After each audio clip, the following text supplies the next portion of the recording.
see. I should put some channel art in here somewhere. So for anybody that joins me for this live stream, I'm not advertising today. I just figured I would hang out, do whatever we wanted to do. I'm playing with the FT5 right now, so don't want to leave the room right now. So, alright. Gotta X out of there.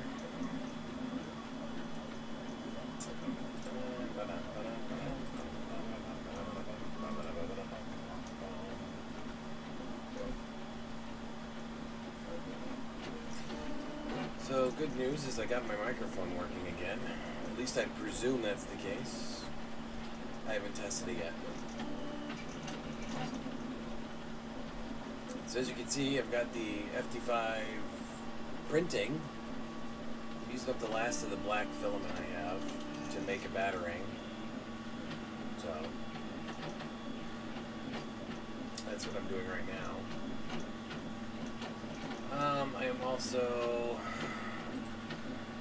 running about and taking a look at different things that I'm looking at getting done.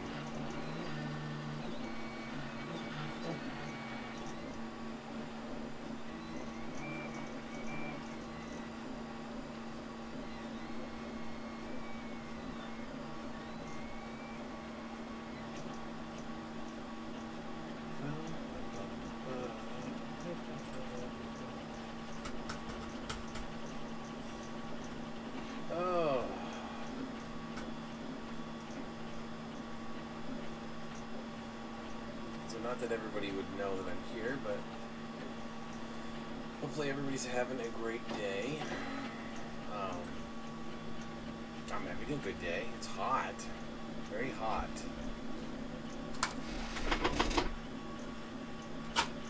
I shall be happy not doing any more soldering for, well, at least a little while.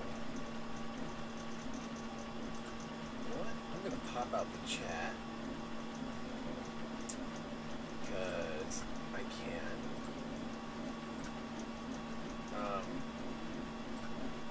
A little bit of laggy issues going on right now, which is pretty normal for my stream because my internet's just really slow.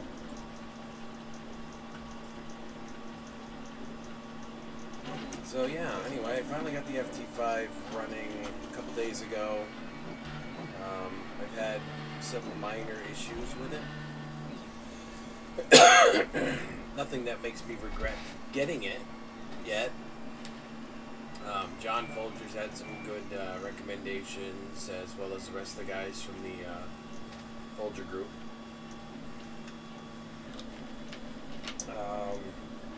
This thing vibrates like there is no tomorrow. I'm not even exaggerating. If I could like demonstrate how badly this thing vibrates. So, on my list of things to work on, I know that there's a little mod you can get for the bottom. I think you can probably do a Ninja Flex too, maybe, if you like 3D printed some Ninja Flex balls and put them underneath the legs. That would do kind of the same thing, I think. Let's see. I'm going to take a look at Mr. Fuga, because I know he did that mod over at Fugatech 3D printing channel on YouTube. So I'm going to take a look at that real quick, because it was a good video. Let's see.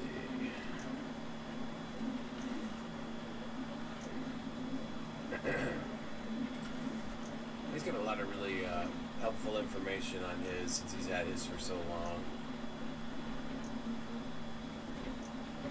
But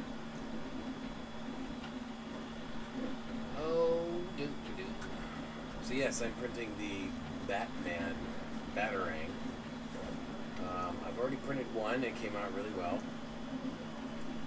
I am printing on my bed plate with 0 PVA glue.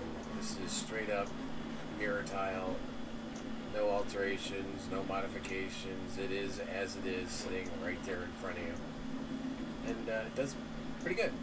I've had to slightly adjust the build plate every time that I've printed with this so far, so a little bit unfortunate. I think that has to do with either the steps and the steppers or something to that effect. If you look on the screen, kind of right about there, you can see the belt for the X-axis. I took one of my Delta clips off the belt tensioner and I put it on there. It actually does seem to help. It doesn't seem to vibrate as much on the X now. I just did the cube test for it. Maybe that's what we gotta do. We could do a benchy. Does anybody want to do a benchy? If I'm going to do a benchy, I'm going to have to close out of this real quick because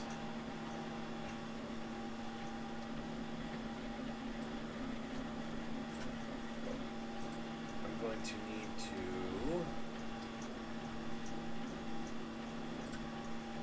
open up Q+A.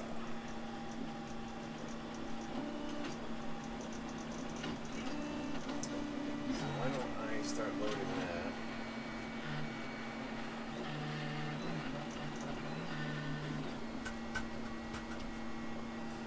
For some reason, Q+A likes to take its time to load, so it may take a few minutes. But I'm not going anywhere.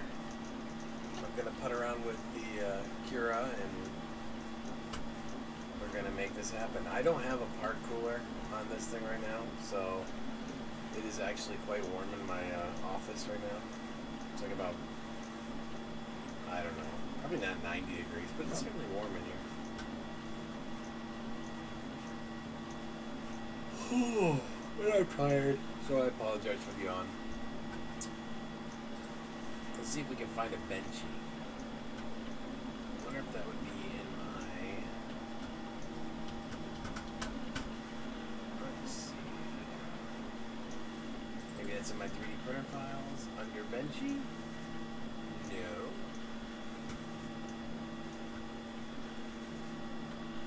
Is it under...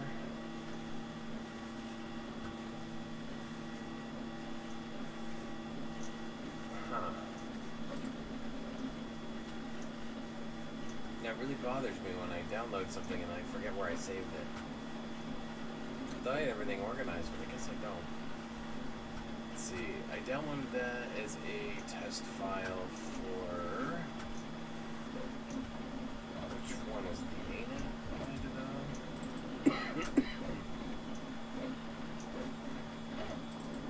Let us see. Nope. Okay, so I'm going to go on to Thingiverse. Excuse me. My apologies. So I'm going to Thingiverse, and I'm going to download a benchy, which I thought I had already had, but...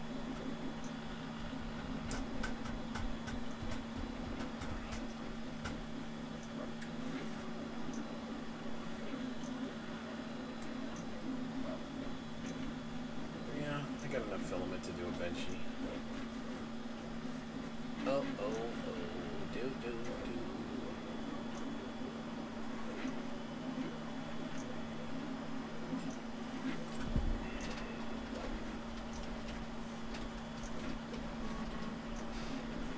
So I am still in the market of redesigning my logo and what else? The Innovate banner that goes around the screen. It was too big and too busy. It meant to kind of adjust it a little bit, but for now, I kind of like this. It's nice, simple. I can move my cameras wherever I want. So, all right, let's see. Doing an actual benchy though, although that one does look cool. There's a wiggly benchy on here. Hold on, let me pop this up. We'll put this over here. Yes, look at that. There is a wiggly benchy by Dizengoff. I will have to. I'm gonna put this in my. I'm putting this in the description. This is cool. All right, so I'm gonna put that in here. Way to go, Dizengoff. I may actually have to print that. That is really neat. I really like that. That's got some aggressive overhangs on it. Wow. Okay, so this is a 3D model. This isn't actually how it looks. Okay. But that's okay, because it's still pretty cool. So I'm going to download that. And then I'm going to say, nice job. And that way I remember it.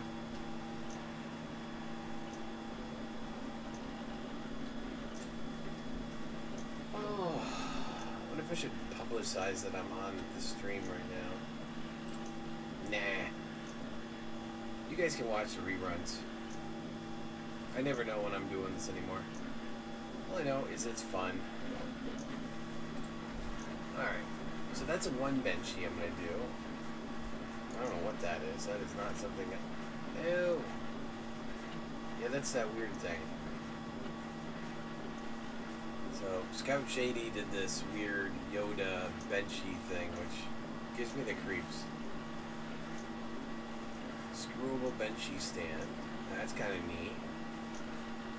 Torture cube. Oh, there's a benchy inside the torture cube.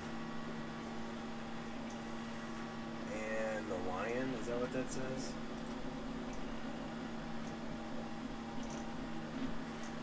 Okay.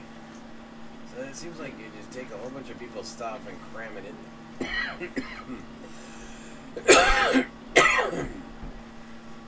Ugh. Allergies. Horrible. It's a lion with a crown. Cool. Lion inside cube challenge. I believe this is the torture cube that Angus, or Maker's Muse, created, I think. If you ever wanted to just do that one. Haunted Benchy. Oh, that looks kind of neat.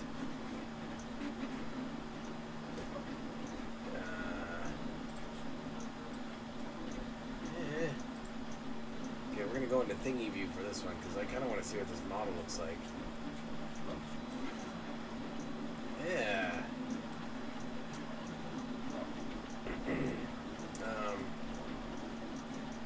I can appreciate it, but the way my FDM printers print, I don't think it would have the effect desired. But it's still neat anyway.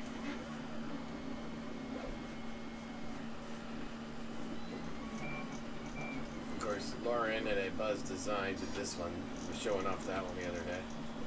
This filament spool holder, which, by the way, is pretty cool. If it ever loads. See? Look. Isn't that cool? I've already liked it. I've already downloaded it. I could print it, but I don't really feel like it. Okay. So we downloaded our model. So let's get rid of that. Let me go into here real quick. Oh, which one was that? Oh yeah, Wiggity. Extract files. I'm gonna sort my files out again. Alright. We now have Wiggly Benchy. So we're gonna open up Wiggly Benchy. Wiggly Benchy. And we are gonna put it on the build plate. How can nothing ever go on the build plate the way I want it to go on the first try? It is so annoying.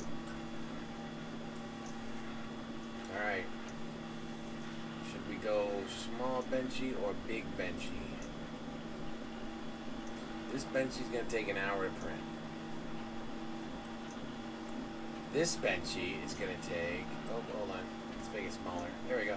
This benchy is gonna take,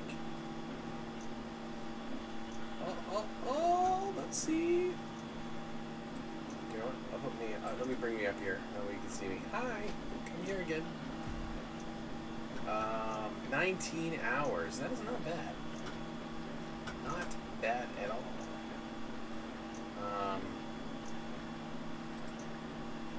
I'm gonna undo that again. There we go. Back to the small benchy again. Well, they say that the big printers cannot do small prints well, so I'm going to do this anyway. And again, attribution for this model that's on my build plate right now is in the link down there. Okay.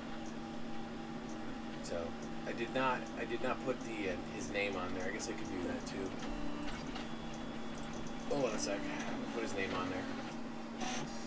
That was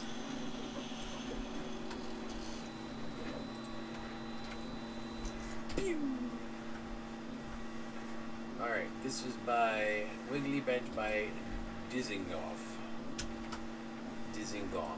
Okay, I've already given him attribution in the video once, but I will make sure that it is in the links below. So, it is in the links below now.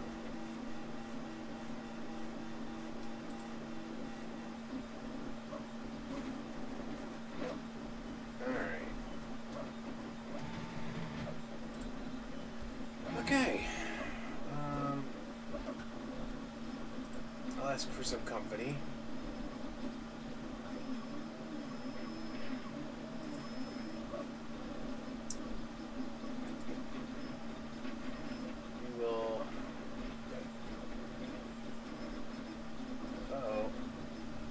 Fishy acting up all of a sudden. Oh, it's done. Ooh-hoo-hoo. Alright, so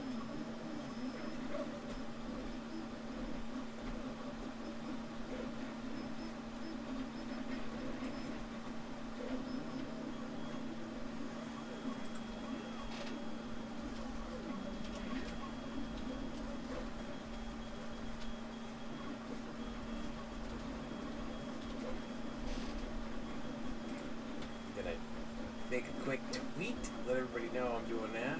So yay, here we go.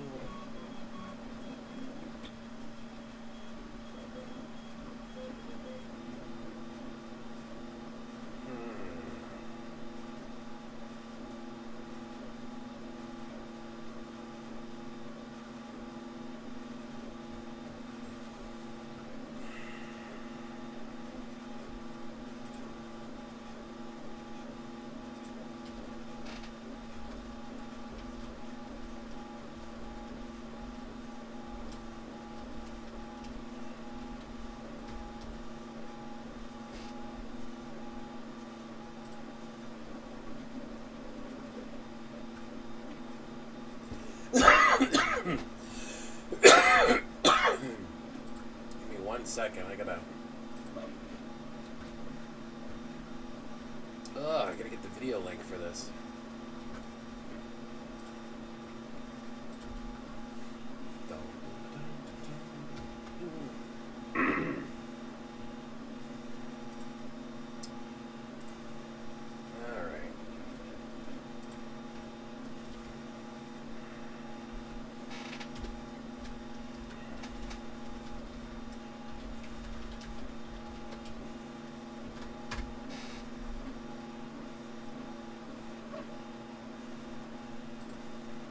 Can't stand it when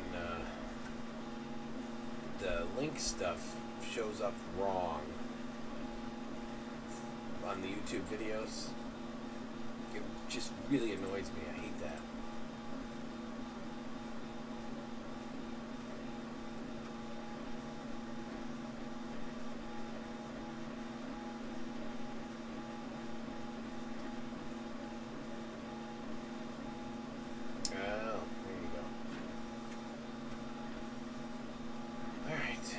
So, yes, benchy.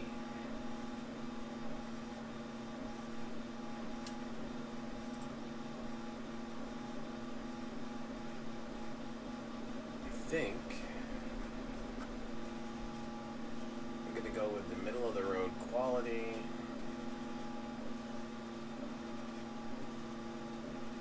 Yeah. Alright. I think we can do this. Oh, except for that. We're going to do this at 200 degrees because I'd like to make sure that this works. I'm not going to set my retraction distance and speed.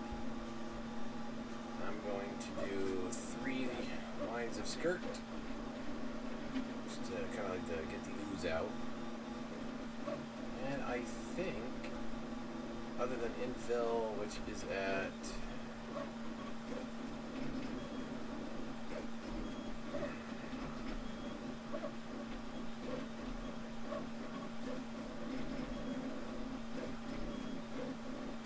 we're not seeing it.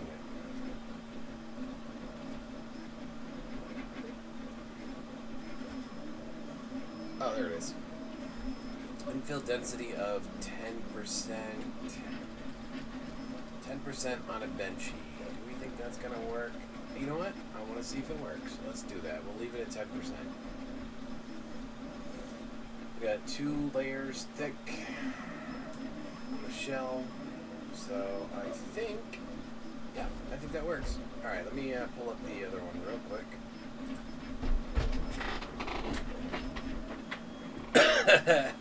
First annoying post. There are never any annoying posts, Mr. Paul. Where nerdy is cool. Yay! Look how easy that pops off. It just kills me. Okay, so we're gonna do a benchy. Does the microphone sound okay? Sorry, I should not yell at my microphone. I didn't mean to do that. Oh, this is spiffy. Very spiffy.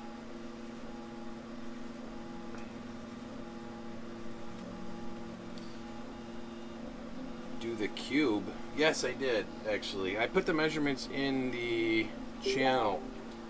For those of you that want to see it, I will show you. This is the cube that I printed.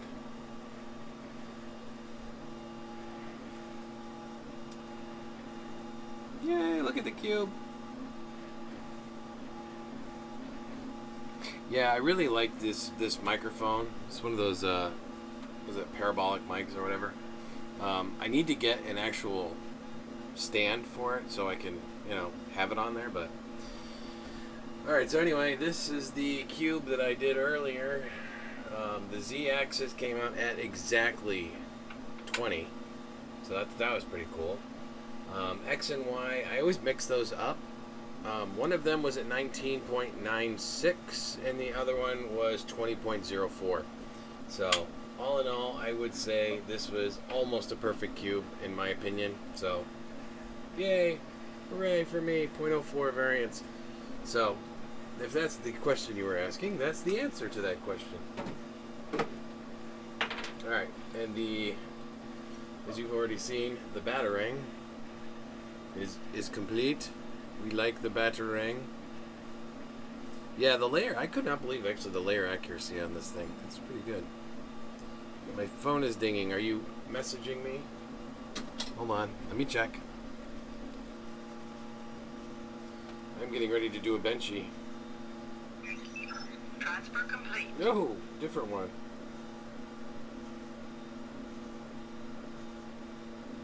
Oh.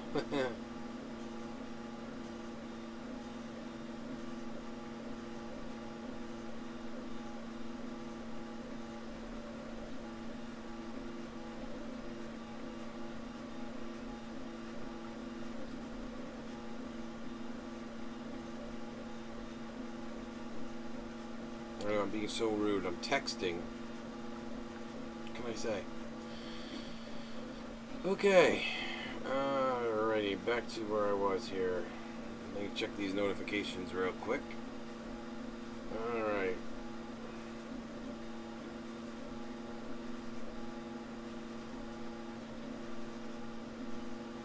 So yes, I have decided that Facebook streaming takes a very specific type of patience.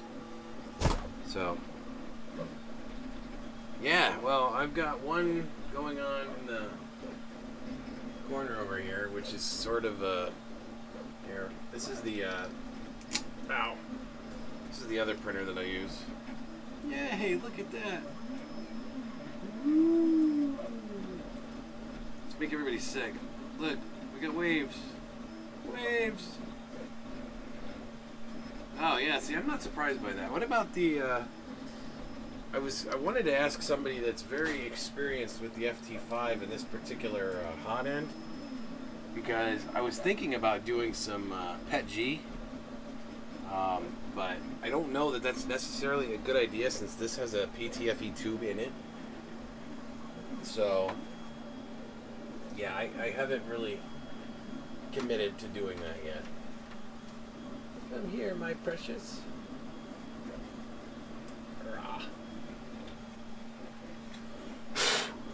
Yeah, that's how we do this thing.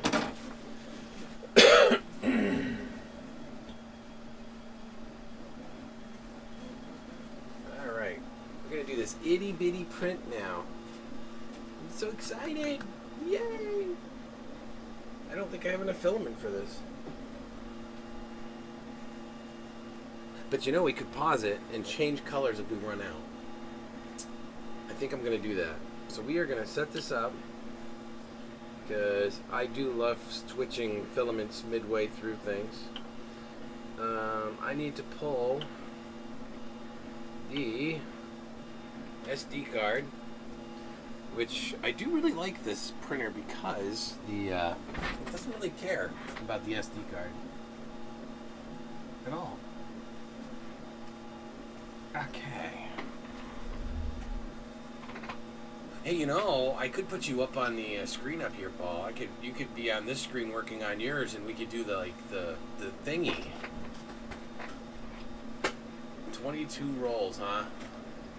Oh, see, now, if you want to see what filament I have, that's easy. Here, you ready? I have 2, more than that. Other than ABS, which I don't even use, so I've got like 2 rolls of ABS filament that I don't even use, so. Alright. So we're going to save this. Here we go. Hooray. I'm so glad I got this. I just picked up a PNY. It's a 3-port USB hub and like SD card reader, and it works. Well, yeah, I don't like it at all. Plus, I have 2 kids in the house, so I'd really rather not use ABS in my house. That's why the PET-G. The problem is that all of my printers, so far, other than the FT5, because I have not tried it yet, stock, have not had a very good success rate on printing with the PET-G, because the Instone printer does not get hot enough. It only gets to 245 degrees. Now keep in mind, I'm using Hatchbox. Okay, so this is Hatchbox PET-G. I really want to use it, but there's only so much I can do. Alright, so this is the Wiggly Benchy. This isn't the stock Benchy. I'm really curious to see how this comes out. Bed's at 40 degrees, and let's see if I have to level this thing again, because last time I had to. But I got a couple minutes before I got to worry about it. And I'm going to be printing at 200 exactly this time. So,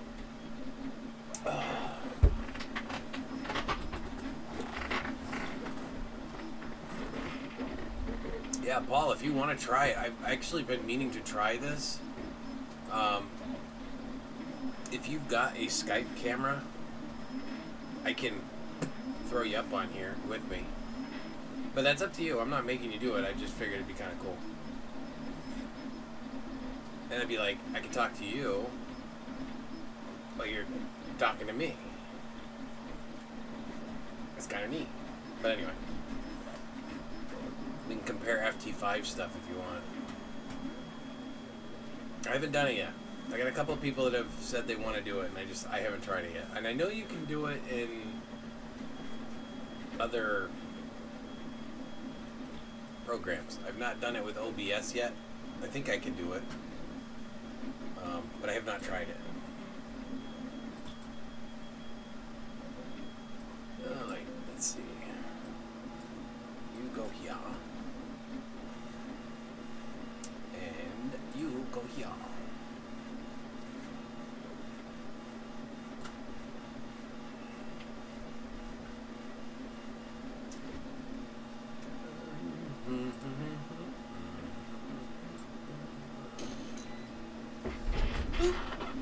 Yeah. Let's see what she does this time. She gets a little nuts. Nope, she's not touching again. Wait, this drives me nuts. And I'm gonna bump this up just a touch. Come on, baby.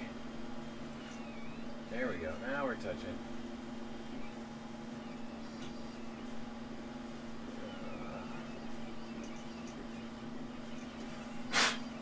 That is messy, messy, messy.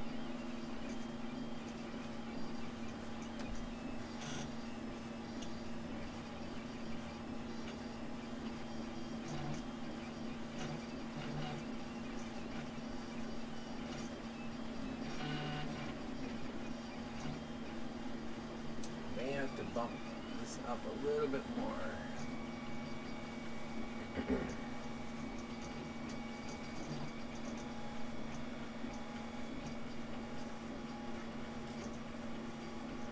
I think we got it. It was small adjustments this time. It wasn't anything major. I gotta get this thing slowed down a little bit though for some of these prints, man. This thing slams all over the place. That, and I heard that there was some kind of smoother for the drivers to actually kind of bring them down a little bit so they don't get quite as nuts. So I mean, I got this thing set at like 40 millimeters per second, and this thing is looking like it's doing 70. And I'm not really liking that. I mean, if it works, I guess. But alright. Oh wow, it only did one layer for that? I thought that was 2 layers. Huh. Alright, well, we got that print going. Yay! So, you get to watch that print do its thing.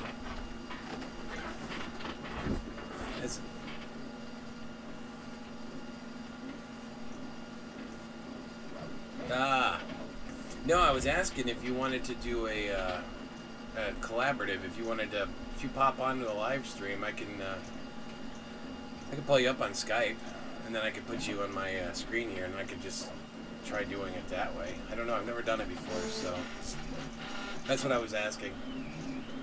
I've never done it.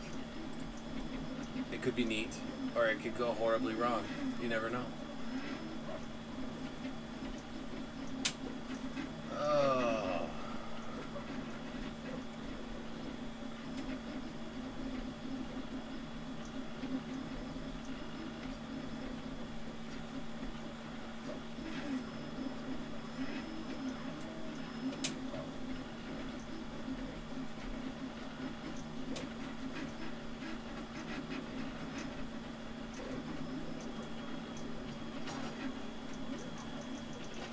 Peer pressure? No, it's nothing like that.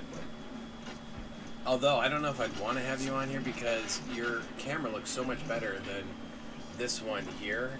I'm still going to replace this one. I haven't done it yet.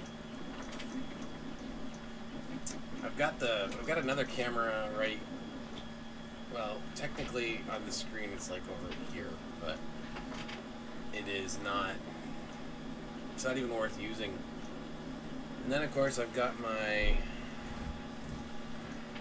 Olympus that I do my pre-recorded videos with, but it does not like to do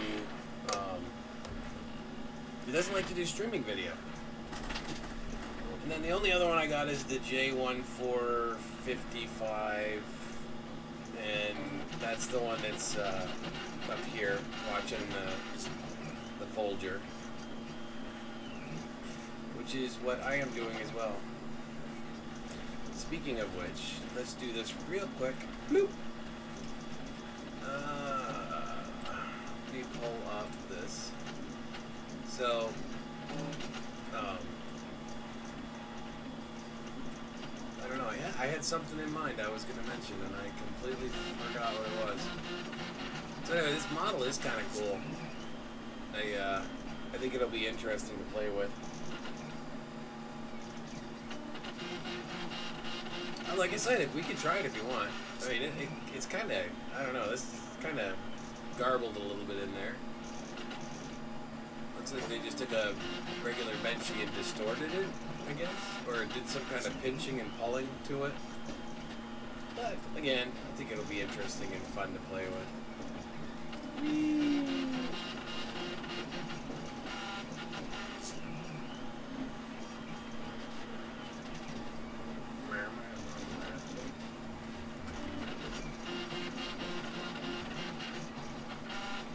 It does. That's kind of why I got it, because I was like, you know, that is neat. Now, yeah, you can do a supersized benchy now if this thing actually continues to work like it is. I may actually end up having enough filament for this, but I might still change it anyway, just for fun. I want to see how easy it is and how well it maintains its layer when you switch. My Instone does a pretty good job. It's actually almost seamless. Although it is making some funky noises these days. Oh, well, while I figure this out, I'll leave this on.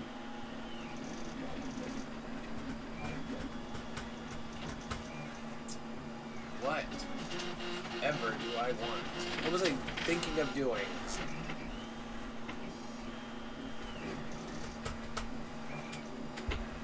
I don't know, I am so distracted right now, I've got nothing.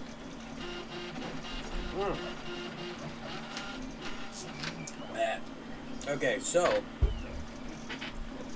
I did get a couple things this last couple weeks, actually, and all from Amazon. So let me do this real quick. Whee! Oh, extreme close-up. Sorry.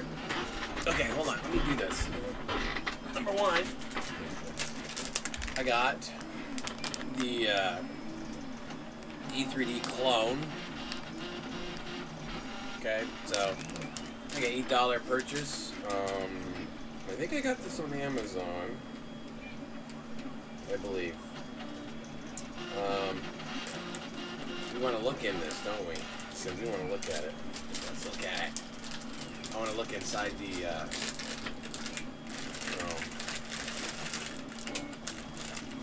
well, that's neat. It's a bag in a bag.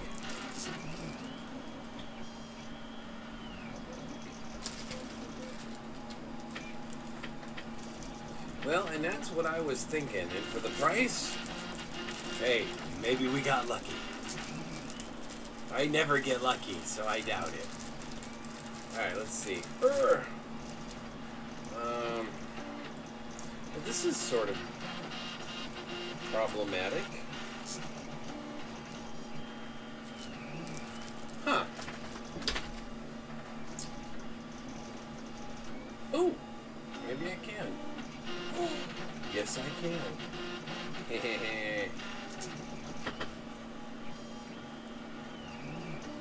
Ooh, I love it. I can take it apart. Look.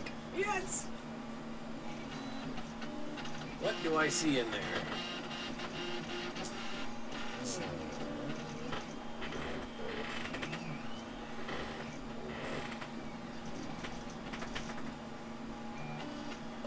be dipped and jiggered. There is. Yeah. No. That is actually a pretty nice looking barrel. Let's see. Oh, look at that. There's no PTFE in this sucker.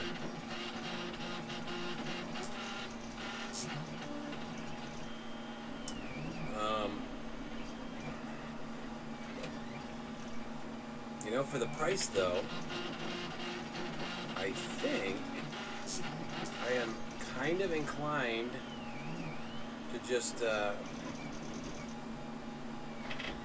use this as is. I don't know if I want to put this on the FT5 though. That seems like a bit of a headache for me right now. I really do. I think that would be just a giant pain in the butt. I'd have to print the brackets. Or I could just order another one of these if it works good. Because my experimental computer is on the floor down there. And that's the one I actually want to try printing the stuff on. Oh, this stuff is... Nothing on here is tight, is it? But that's kind of neat. I'm digging that. Yeah, that seems a bit far, or not close enough for me.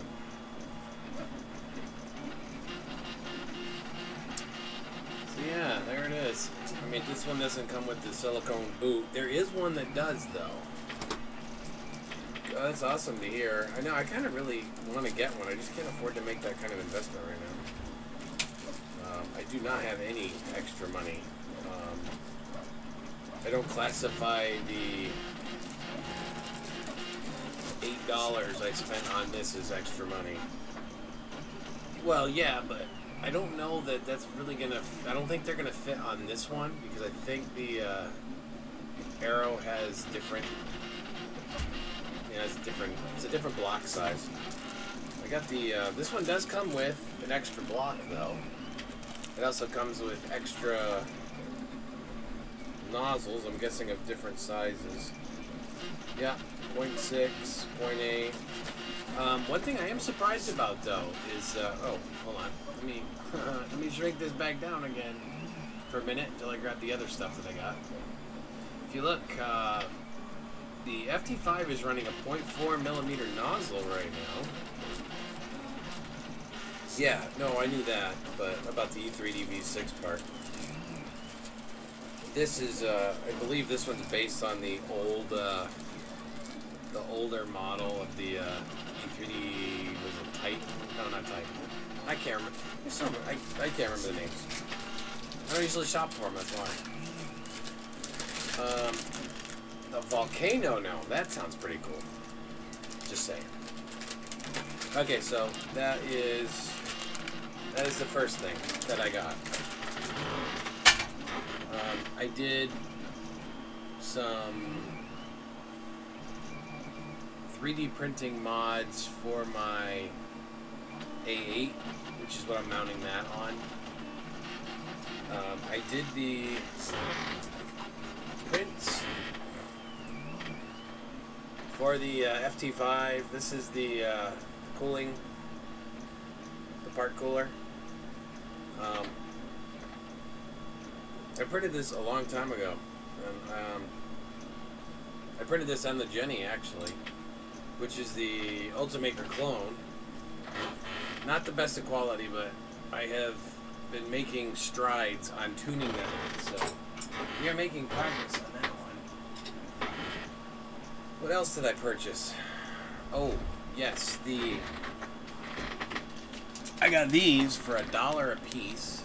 These are the bulb style thermistors. I don't really care for them, but you can never regret having them as a bench spare until you get the real one replaced.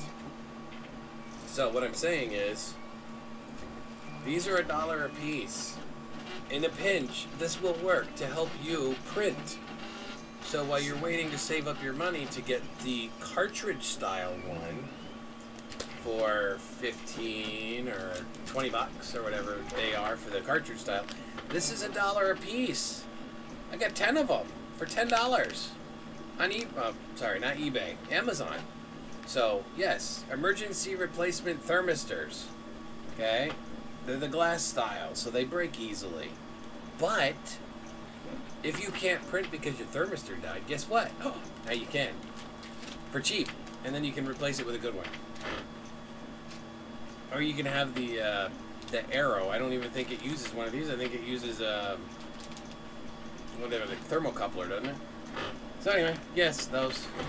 Another thing I got, because I am upgrading the ANET A8 to the upgrade that you just saw. The one thing I didn't really think about, I guess, was this actually comes with the push fittings and the PTFE tubing, which I don't believe. Yeah, this.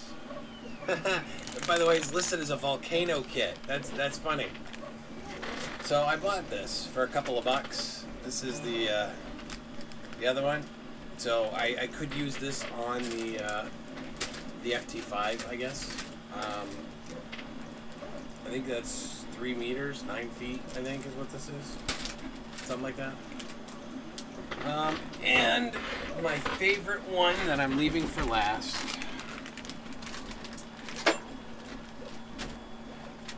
Oh yeah, this is one more upgrade to the FT5, which I honestly do not think I need right now because I'm using the new heated build plate, okay, and I don't really anticipate many problems with that. However, I'm still putting this in. Okay, so that's the MOF set that I did get on Amazon, I think. Did I get this on Amazon? I think I got this on Amazon.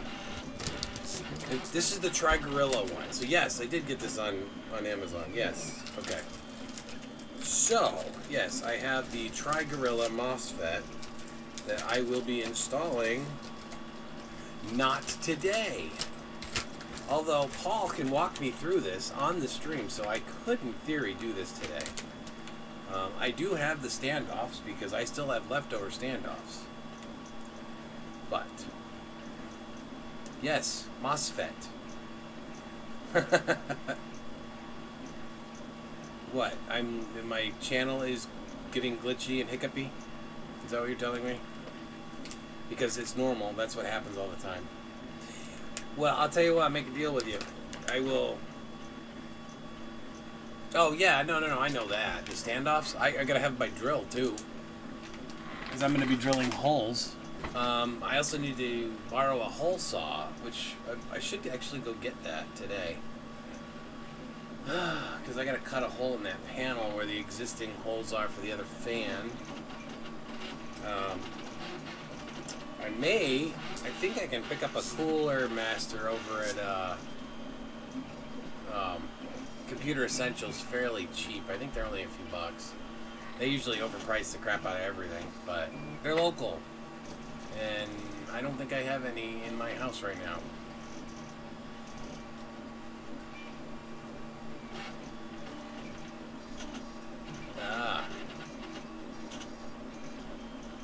Yeah, no. Well, my favorite cooling fan is the one I have down here. Which... What is that noise that thing is making? Those layers don't look too awful bad yet. Oh, and by the way, this controller from Amazon does not work on the Retro Pi. Okay?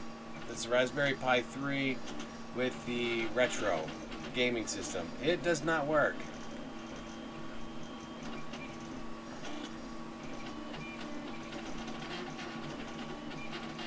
Oh, I got you. Yeah,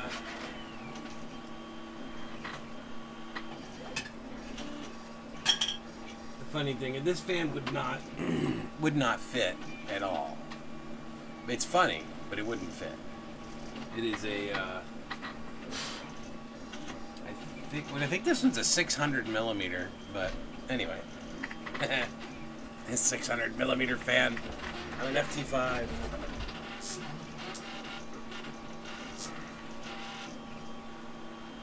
What is that? It's making this weird vibration noise. It's like doing it, and it's like dead. Oh, you know what? I bet you it's the PTFE tube vibrating on the chain in there. Yeah, I got a couple of printers. It's ironic. I've actually got orange PLA on my Ultimaker clone, Miss Jenny, and I do have to do.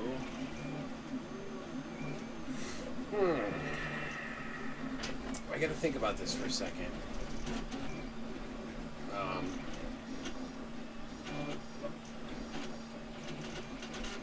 Need to make a name for the FT5.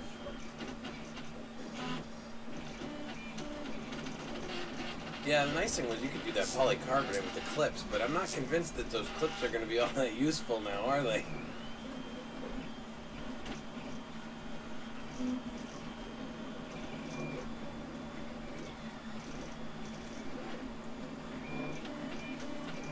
Oh yeah, I can definitely see that. Putting the grill on one side, on the outside to make it look pretty, and only to realize that you're chafing the crap out of the wires on the inside of the case because it looks like a rat's nest, which I think all of them do. Although, I gotta tell you, I'm really proud of that. Look at that rat's nest on that thing, on that hot end. Oh, isn't that pretty? Not. I really don't like that, actually, at all. It's killing me. Like, every time I look at it, I'm like, oh my god, that's a mess. But for right now, it's printing and it's a direct drive, so I'm gonna leave it. Once I switch it over to the Bowden, you know, like the E3D, I think I'm gonna start with a clone on it, to be honest, because I think that'll be fun. And why not? I'm gonna use the same stepper motor. Okay, this is where it gets fun, because I know that you have to make some changes to the settings, but on the ANET, I'm actually going to be doing a video where I switch it over. Oh yeah, no.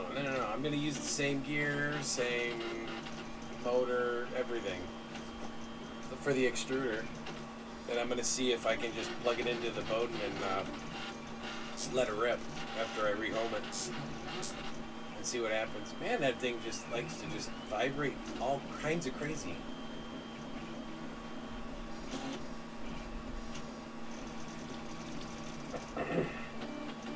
Yeah, but from what I understand, those pancake motors are actually pretty good quality.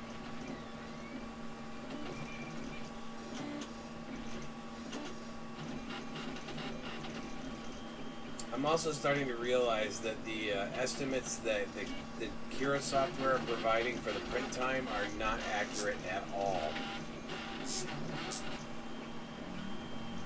I'm printing things in, like, I don't know, like just a little over half the amount of time it's showing me.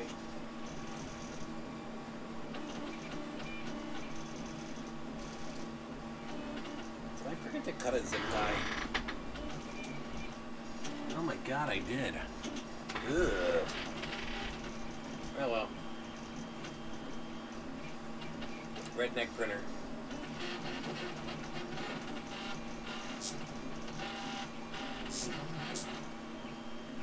Alright, so I think we are almost ready to stop this print and switch out.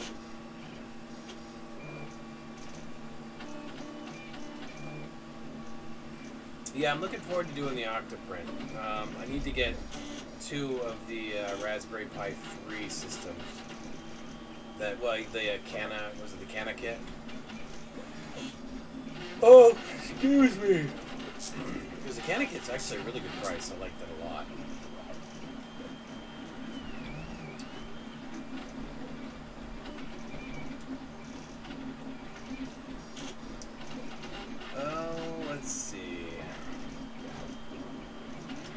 So we are getting ready to change the filament color on this sucker. I am not joking. I really want to do that so much. I can't even tell you how badly I want to do it right now. I just have to let it sit for just a second longer. I think it's got like 4 layers left.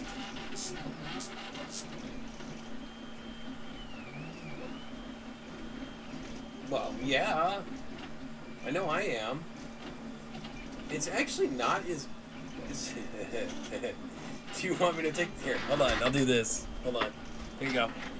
You ready?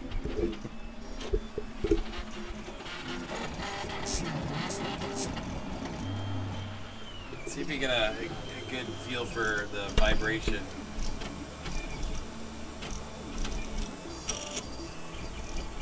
Can you hear that? It is not the last of my filament. It does sound like it though. I mean, this thing is like making some weird vibrating noises. Okay, well, since you got me to stand up, I'll Nah, it's still doing it. It's doing okay.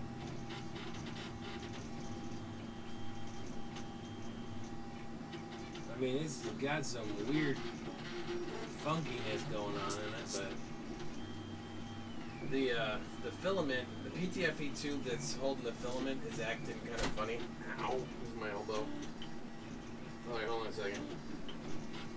I'll pause it. And I'm going to take the filament right out of here. Woo! Bloop. Okay, the filament is out. And we are going to check that we are good. Put another one in. Because these colors are completely like opposite of each other, and I really love doing that. Alright. Ooh, that's nice. That's really, really easy actually.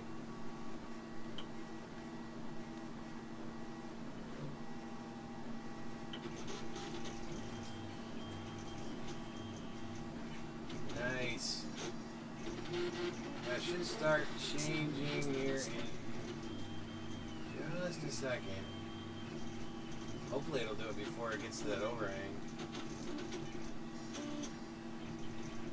Yeah, it's not really liking this. I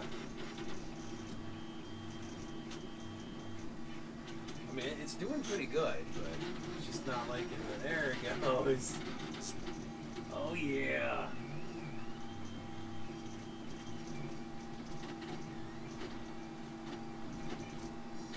Oh, this is gonna be awesome. I just gotta check. I'm just watching it because I make sure I don't have to lower my temperature a little bit. I'm at 200 degrees, and this is not Hatchbox filament. This one is Zero, I think is the name of it. Or is this my Tiance filament? I think it is. Whew, hold on, let me take a look here. This one was the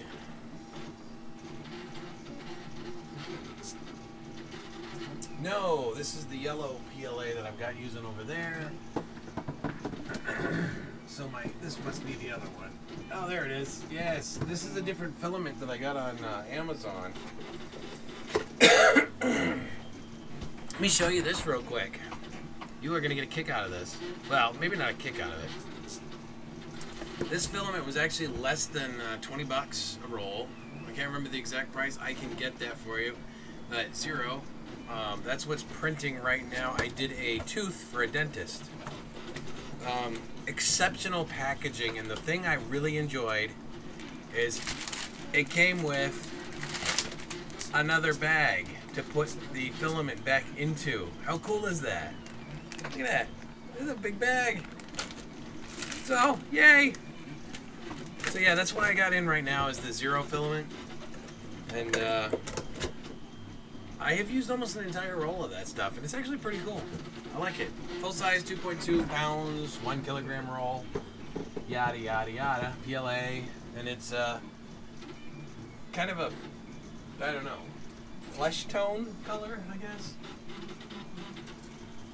Alright, that black is almost dead.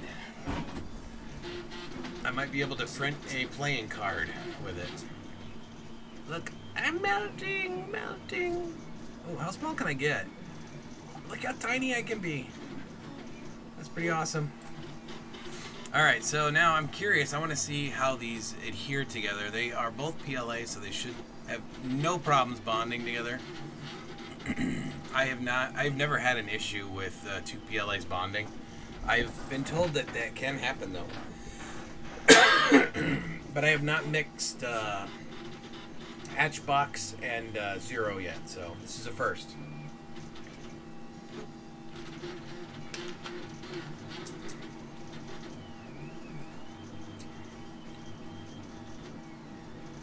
Were you talking about the PTFE tube that I had sitting on there?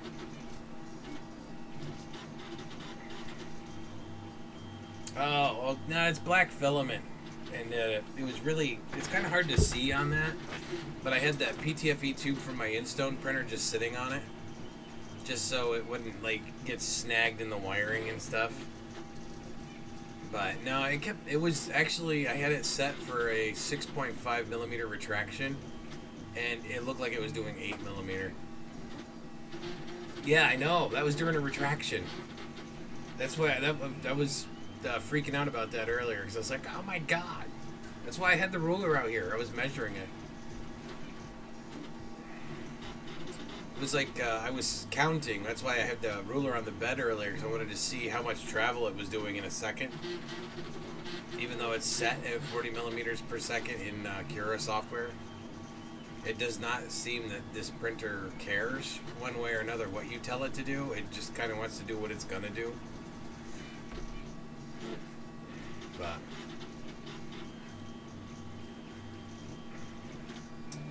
oh, I forgot to let it finish the bollard on the back. Oh well. I can live with it. Looks kind of neat, though.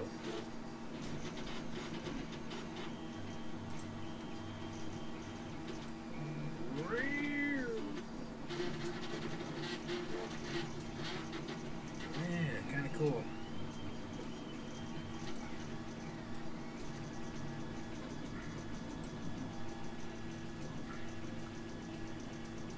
Uh-oh, we have freedom. We're gonna have to stop the print now. Yep, we gotta stop it. Yep, she's done.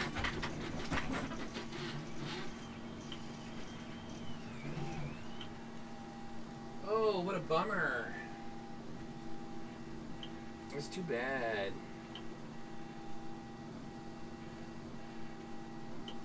Okay, so that's good to know.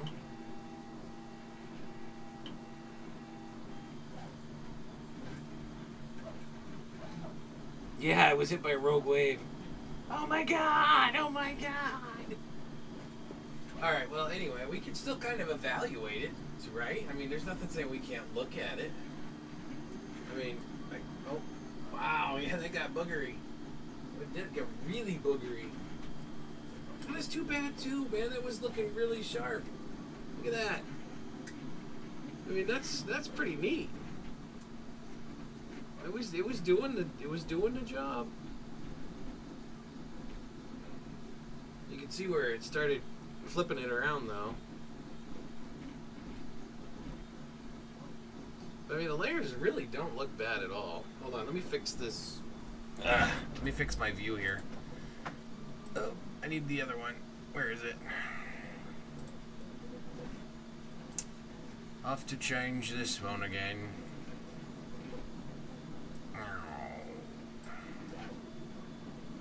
There we go. And hello, Matt. Good to see you. Didn't know you were lurking today. Okay. Let's see. So yes, anyway, as you can see, that is actually not bad. I mean, it's, if you look at it from this angle, it looks really like boogery, but I mean, it's pretty smooth. I'm not seeing the ghost ripple effect though. Oh, there it is. Okay, I can see it like this.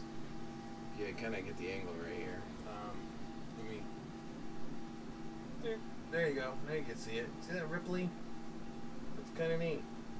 It would have been a really cool print having it like that. It's almost like a cream color and a black. This could have been like the Oreo Benchy.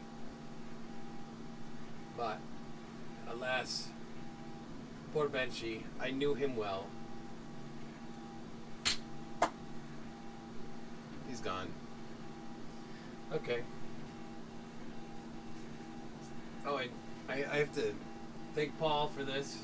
This is awesome. Printed this earlier. I see this stuck to the bed, no problem. Yeah. Like butter. Alright, so I have to reevaluate this little situation I got here. Oh, can I do that? Look at that. Here. Put this right here. If you haven't gotten one of these, by the way, these are actually really fun. They're, I got this one on, I think, I did get this one on Amazon. Is a, it's not turning. Why is it not turning? Let me see if I can get some, no, it's not turning. There it goes. It's a solar powered one, so if it has light on at least one leg, it'll turn. And it'll turn on, if you get it like the lighting on two legs, it'll actually turn much faster. It turns way better when you have batteries in it though, just so you know. Oh, you know what we need is a little pedestal to put the batarang in so it can like really show itself off. I wonder if I can do it here.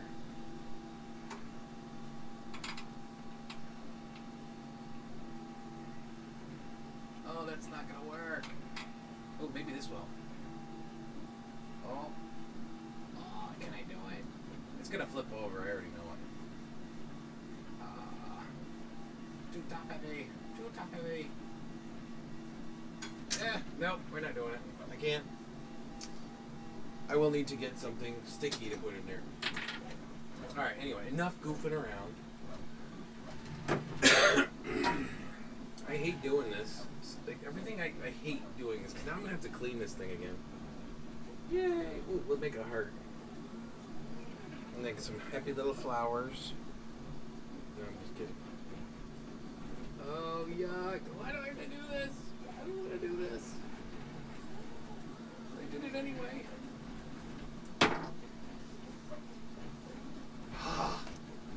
Not happy. Okay. We're doing it again. This is the last time, though. I am not going to do this a third time.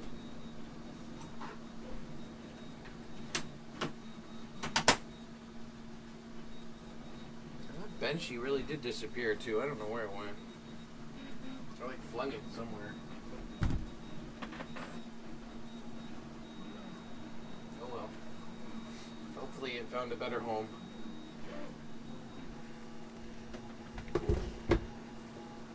Oh, okay.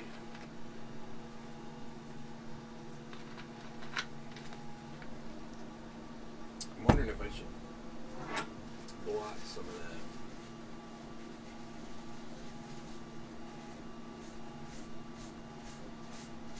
Nope, it's good and dry. I could go get some water, but that would just be silly. Yes, yes it will, like all my children's Legos. And everything else they fling around.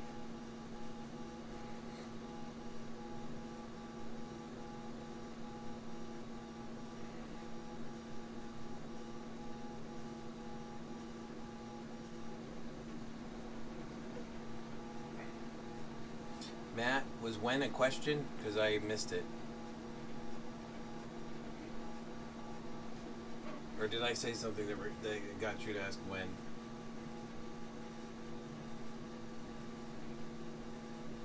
Oh, oh, oh. We have extrusion occurring. Yay! Okay, so our nozzle is at temperature.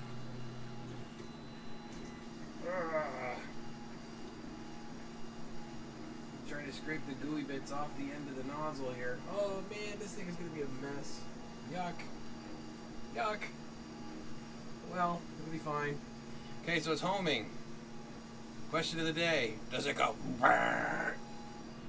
As of yet, today, well, it did once, but I'm not going to count that. Okay. It touched. See that? Dun, dun, dun, dun, dun. Alright, let's see. Do I have to do this again? That is the question. Looks like I do. Ugh. Let's free up some space on there. I think that looks absolutely fine. Sort of. An awful lot of glue though. Yeah. At least I know it's gonna stick. That's funny, that's the first benchy I've ever had fall off.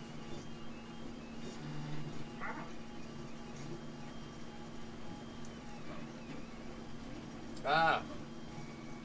Gotcha. So you speak the same language I do. Oh, where to put my... Yes, magnetic tool does not work on aluminum. How silly. Hang it up there. So yes, today we have had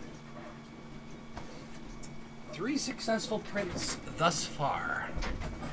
We have had 1 batarang, and this is the second batarang. And I am thinking if I do another one of these, I'm going to do 100% infill. That's what I'm thinking, because this sucker would hurt. I mean, this thing's pointy. Look, I could poke an eye out. Look at this. I mean, that's sharp. Safety glasses. I was kidding. I wouldn't actually try to poke my eye out. Oh, monkey bugs. What do we want to do while I wait for this print? I'm Batman. No, I am Batman. Ooh, you know what you could do? Look, now I'm a superhero. Haha. Looks like I got really thick eyebrows on it. Like, look at that. I got Batman eyebrows.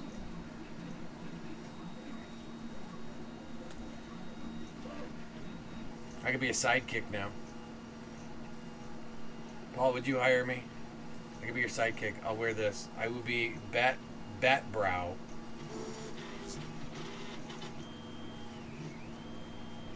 Everybody would think it was Bat Bro, but it's actually Bat Brow. B-R-O-W, not B-R-O.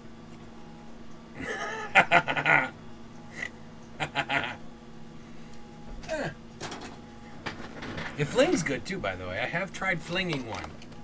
I did. I had flinged it.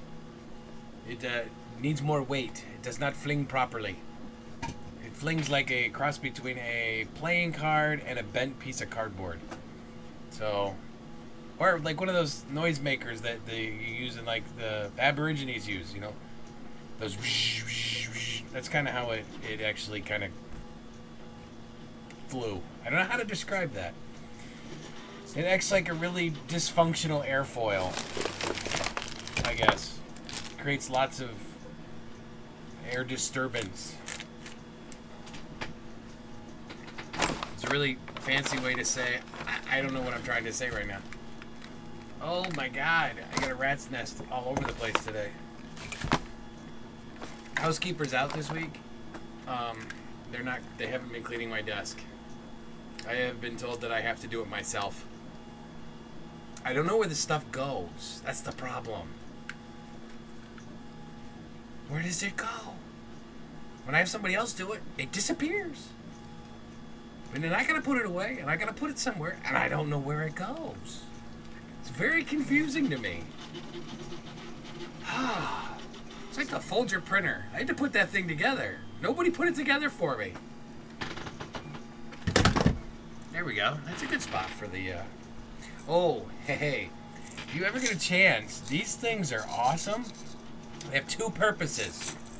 Number 1, open it up and you can put screws in it. I like screws. Or, if you're hungry, you can take the screws,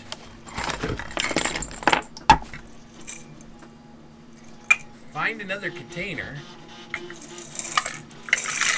dump the screws in another container. You should probably rinse this out first. But then you can take heavy whipping cream and a little bit of salt and a little bit of vanilla, and you close it up. And when you're sitting there and you're waiting for your 3D prints to get done, you're doing this, shaking the crap out of it. Because it can do two things. One, you can make whipped cream, or two, you can make ice cream. Or wait, whipped cream, ice cream, butter, sorry, I meant butter. So you can sit there and make butter. Just an idea. While you're 3D printing, you could be doing something useful. Magic coffee table. Okay, hold on, I will. I gotta put my screws back. Oh, by the way, this is a failed print that came out beautifully. It's my my pen holder on my desk. Not that I need a pen holder on my desk because the papers would flip it over anyway. Oh, too many things on my desk. And then we're looking up this coffee table. Magic coffee table. Oh, okay. I'm good with that. So you don't mean look it up now, you just mean I need to look it up. Okay, I will do that. Okay, so other junk on my desk. The wireless charger for my cell phone, which by the way happens to be the same brand. If you use a case for your cell phone, like this one, for example,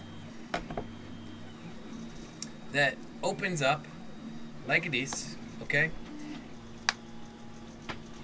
It's too thick for this, so it doesn't really like to charge, which means unreliable charging. I can demonstrate. I think.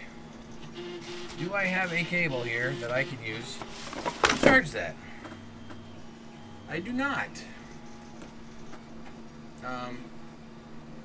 No, I do not. So I can't show you right now because it's being used to power the camera that you're watching this on, this video, right over here. So, yay. Okay, other things. The dumb smartwatch. This thing is as dumb as you could possibly get in a smartwatch. But I bought it for $5.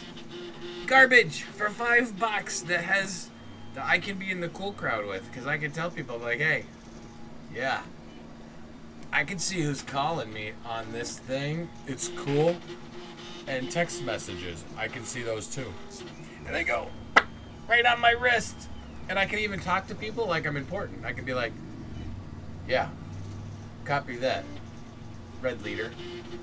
So I recommend getting one of these $5 smartwatches that really don't do much well and have ridiculously hard to understand directions that are very, very vague and unspecific. Those are my favorite kind of directions. I like that. I think that's why I bought the FT5 actually, was because it has vague and unspecific directions. Somewhat. I love John though, and I love my Folger Tech FT5. But, yes, vague and unspecific. What else? Ooh. Yes. I have my 3D printed case for my Raspberry Pi. This actually printed really nice. I was very happy with this print. And it is tight as heck. Really tight to get this thing in here. Because I mean this is a little cover thingy that goes on the outside edge here. It slides over the USB ports. Worth printing. Very tight. And wrong model. This is like the B. This is the 2, I think. Sort of. Like the. Anyway, it's not the 3, and it doesn't like doing RetroPie, so I can't even do it anyway. Oh, what else do we got in here? So much junk on my desk. Ooh, I can see my desk again. Apparently, if you stack things up... Oh, this is a roof shingle tile that will heat your house. Think of that. You can print your house with solar energy. Just like that. Ooh. Let's see. Paul, are you still listening? I wanted to show you this. I didn't know if you had seen it already or not.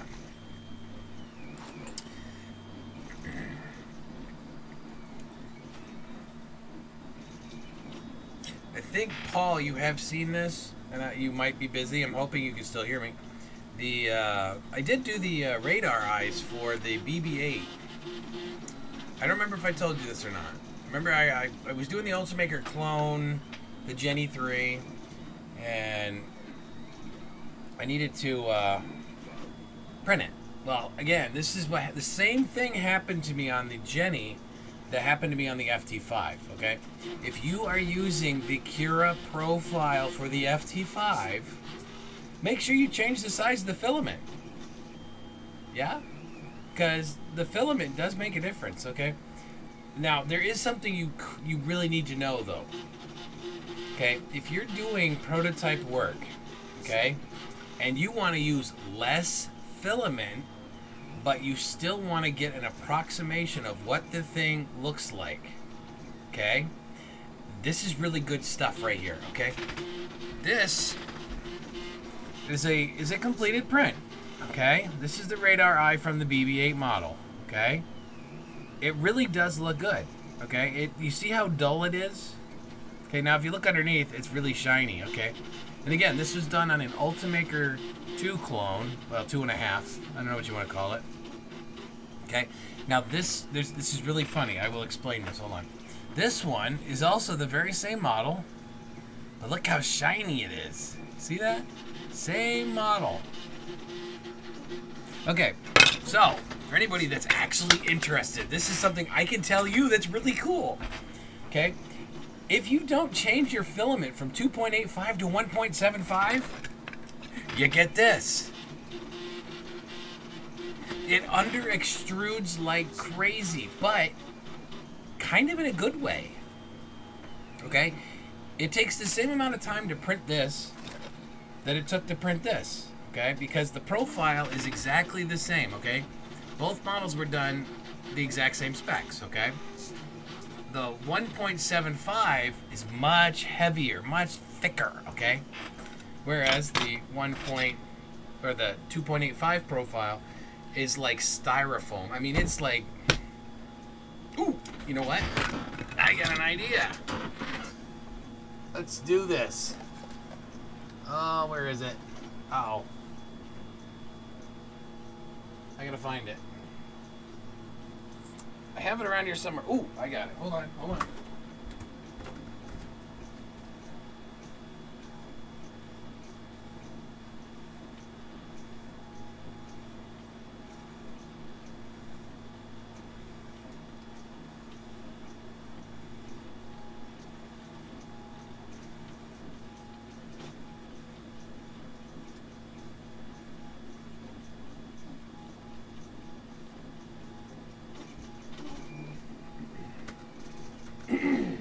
Okay, I have a scale. Let us see what the difference in weight is. I'm really curious about this. I've also got something else to show you, which you might enjoy. Okay, so the 2.85 profile weighs 0.2 ounces, okay, or 7 grams. Okay, so let's just go with 7 grams. That works better. 7 grams. The one with the correct profile, 1.75, 17 grams. So this actually weighs less than half of the weight of the other part. Why is that significant? Well, it's not perfect, but it's pretty darn close. And it uses a whole lot less filament. So if you just wanted something that you could go, say, to your car and dry fit and see if it works, knowing that you're going to have to make adjustments, this will work pretty good for that. And use a lot less filament. So, that's why that's cool. Anyway. Next, I have... That print is looking pretty daggum good. Do we got any other colors we want to mix with this one to try and do a successful print? I've got green. I've got translucent orange. I have some gold.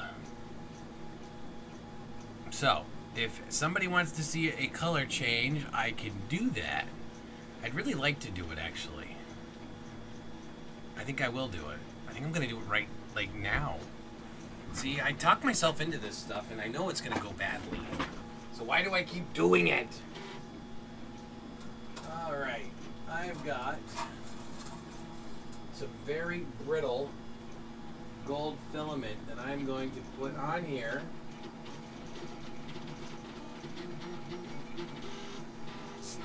Just as soon as this thing stops freaking out.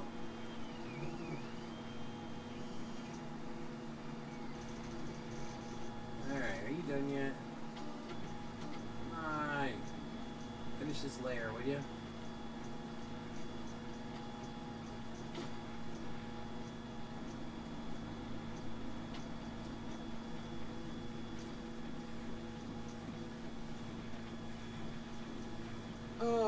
Okay, so I have just another few seconds. This may go badly in advance. I don't know for sure. I'm hoping not. But knowing me, I have a pretty good luck for having things freak out and go weird and sideways even. Not blue smoke today though. Oh my God, are you done yet?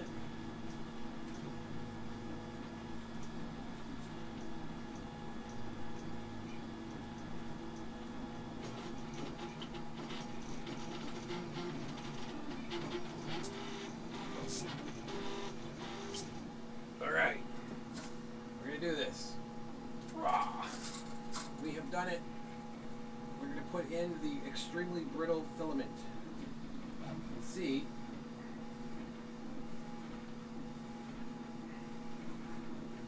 I don't know if I can stretch this stuff out. Yeah, this is the worst filament I've ever used. It actually came with one of my printers, the InStone to be exact. They told me it was such a wonderful filament. I'm like, what is wrong with you people? And I told them what was happening. I was using the filament, and it was breaking in the machine.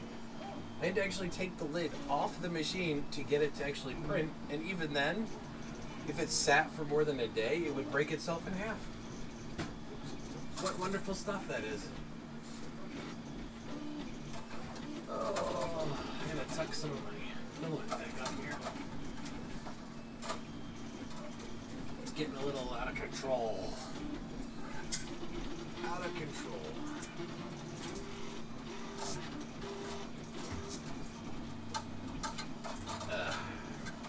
Alright. You're back to normal again.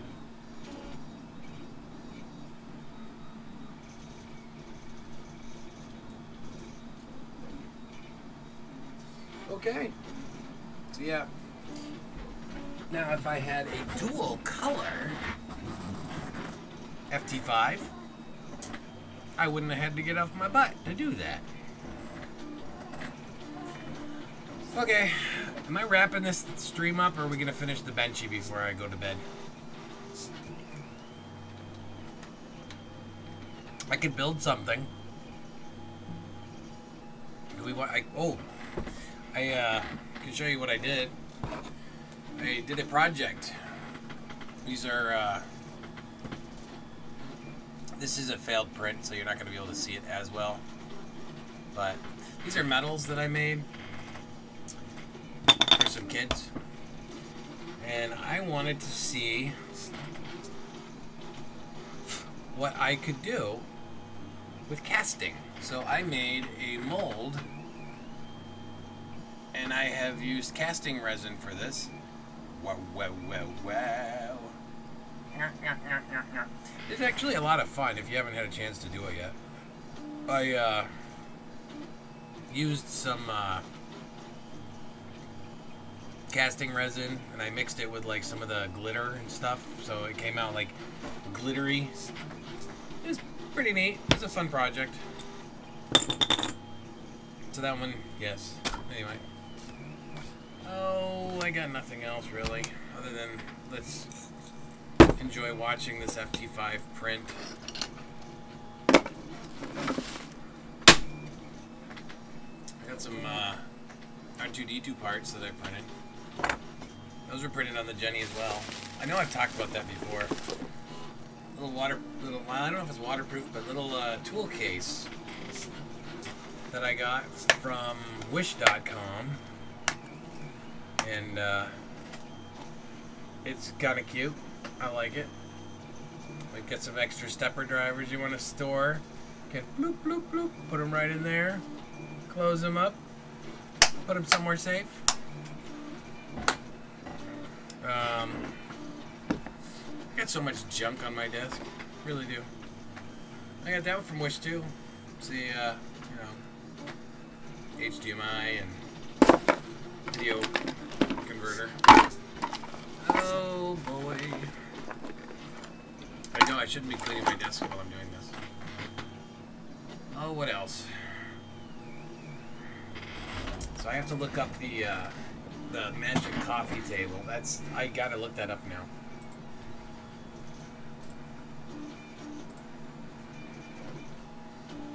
Okay.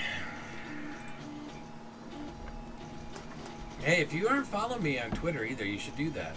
I'm on there. I assure you, I am much more boring on Twitter than I am on here. I'm only moderately boring on here. Ooh, ooh! We have another screw!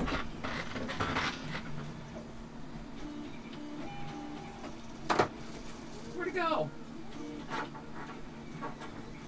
Oh well.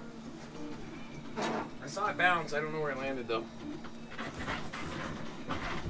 Okay, so we are at 2 screws and 5 prints. Okay, that's a pretty good average. I've had 2 screws fall out of my FT5, and this is the 5th print I am doing. Excellent ratio. Although you've got to understand, I also had my screws loose, much like my screws are loose, but my FT5 screws are loose as well. So, yay. Oh, I like doing this so much. I have to do it again. Everybody needs a fart gun sometimes. When my kids annoy me, I just point it out. Just say, "You're bothering me."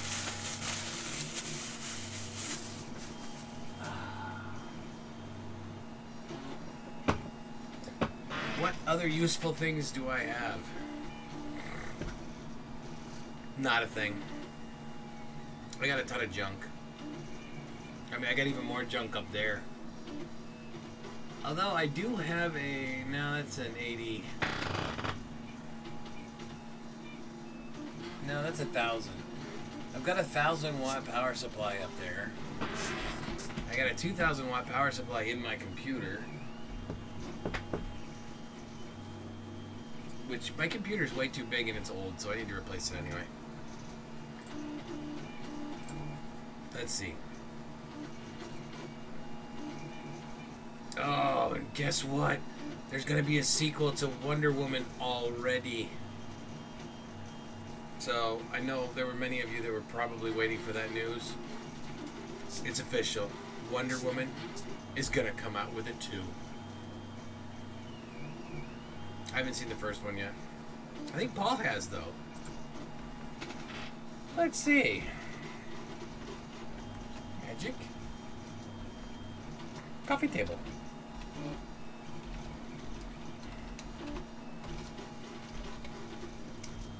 Let me see this magic coffee table.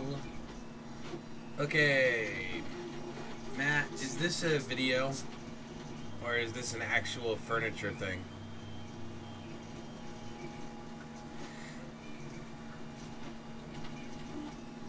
Just so I know which area to look in. Well, you know what? I could just look at it. Let's look at it. Listen anywhere, anytime. All your music, no interruptions. YouTube Red. So did you say you were going to make dinner? I couldn't remember. Yeah, let's watch What? it. I just wish you'd take some initiative and cook your own dinner for once. I've been at work too, you know, and now I get to come home and pack the dishwasher and then unpack the dishwasher and cook dinner and put the washing on. And you know what? I can't continue to live like this because it's not me. Hey, relax. It's going to be all right. How? Please tell me. Here, I'll just show you. Okay, I've been doing this since we moved in.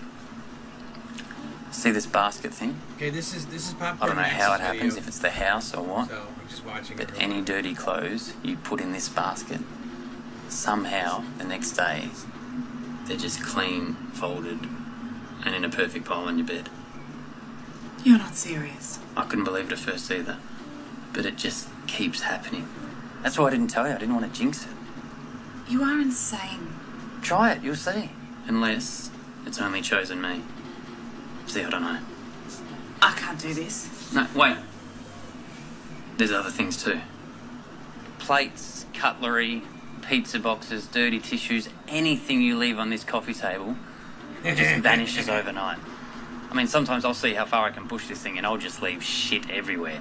And then sure enough, the next day, it's all gone. It's just vanished. It's magic. No, she wouldn't have left me. This is what I think happened. I heard her get up in the middle of the night to get a drink or something. She must have fallen onto the magic coffee table and just vanished.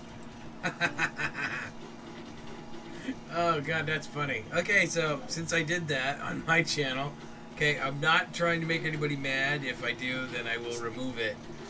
This was published by Popcorn Max in 2016. Magic coffee table. That's a really funny video. I have seen that before, so that's hilarious. So anyway, I'm not trying to steal credit for your video. I'm just telling you it's funny. Okay. I'm gonna turn that off now. I don't want to get in trouble. Alright. What else? Ah, yes, the 3D printed shoes. Mr. Jetman.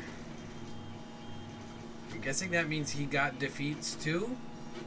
So Joel has defeats, and Jetman has defeats, and I think somebody else had defeats too, but I can't remember. Oh wait, that was Barnacles. Barnacles also has defeats. So now there are 3 in the 3D printing / tech community that have defeats. Apparently they did a design change and it's really cool. Defeats. Jimmy Shaw. Oh, I did not know you were doing a live stream. Let's see.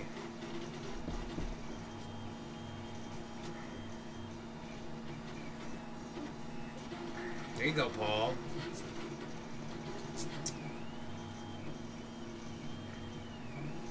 Little mini lathe, mill combo.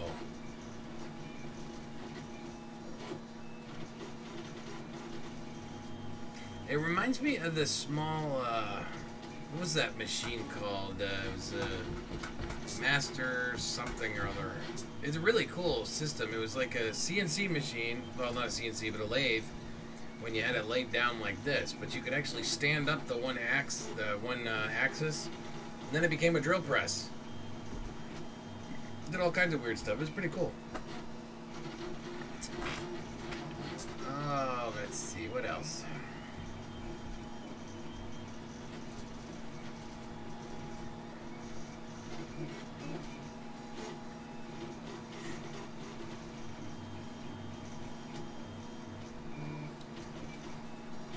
Okay, Okay, so I'm guessing Joel printed a My Little Pony on the G-Max. That's cool. Naomi Wu, by the way, if you haven't had a chance to watch her videos, she actually has a really good channel. She does a lot of like cool, like techie stuff, which is fun. Sometimes you gotta be wary though. She does get very opinionated on stuff. She's a good person though. Some people have a hard time with her and they give her issues. Okay. Anyway, why am I doing this? I mean, really. What was I doing? You see, the models always look so much nicer than the print. Okay. Oh, I gotta figure out which one's my real mouse. Okay. So we now have a dual color benchy going on here. You know, from here it looks really clean. I'm actually kind of afraid to go look at it.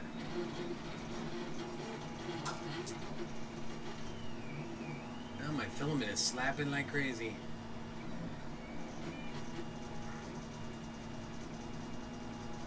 I would be so happy to use up this gold, and I'm hoping that it does not break before it finishes. Because then I'll be wasting another 2 to 3 feet of that filament, and I've wasted enough.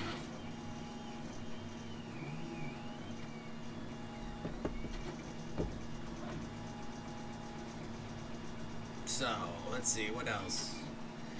Any questions on the FT5 headaches that I've had? I would be happy to share them. I need a new chair. I think somebody will just say, oh my god, that chair looks horrible. He needs a new chair and give me one. That'd be cool. I do want to talk to one of the companies out there, though, about this one printer that I'm looking at. That I don't really want it, but I think that there's a market for it, so...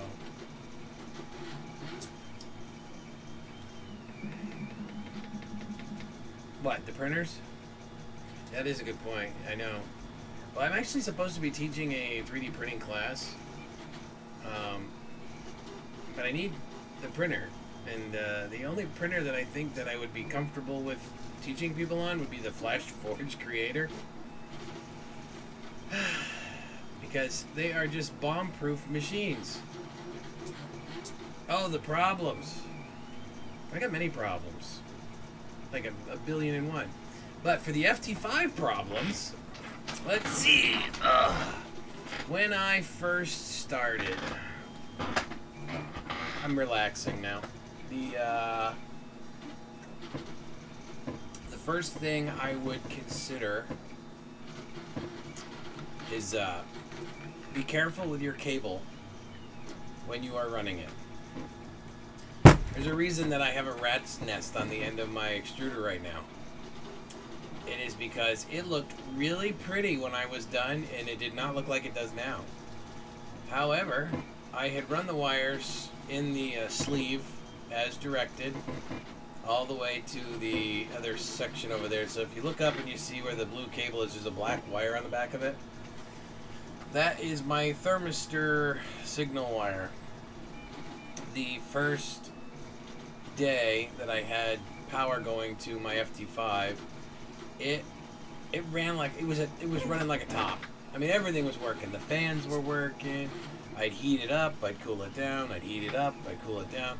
I let it, at one point I ran the thermistor for about probably 30 to 40 minutes just to make sure it regulated temperature properly. No problems. It was awesome. I started printing something, and then I went to the store because I had 3 good solid layers. Look, Monte Bene kind of thing, you know. I get back, and the thing is sitting there idle, saying minimum temperature error. And I was like, oh, come on, are you serious? Just get this thing working, and now it's giving me a minimum temperature error. And ironically, I did not spot this, but there was another person that had the same problem.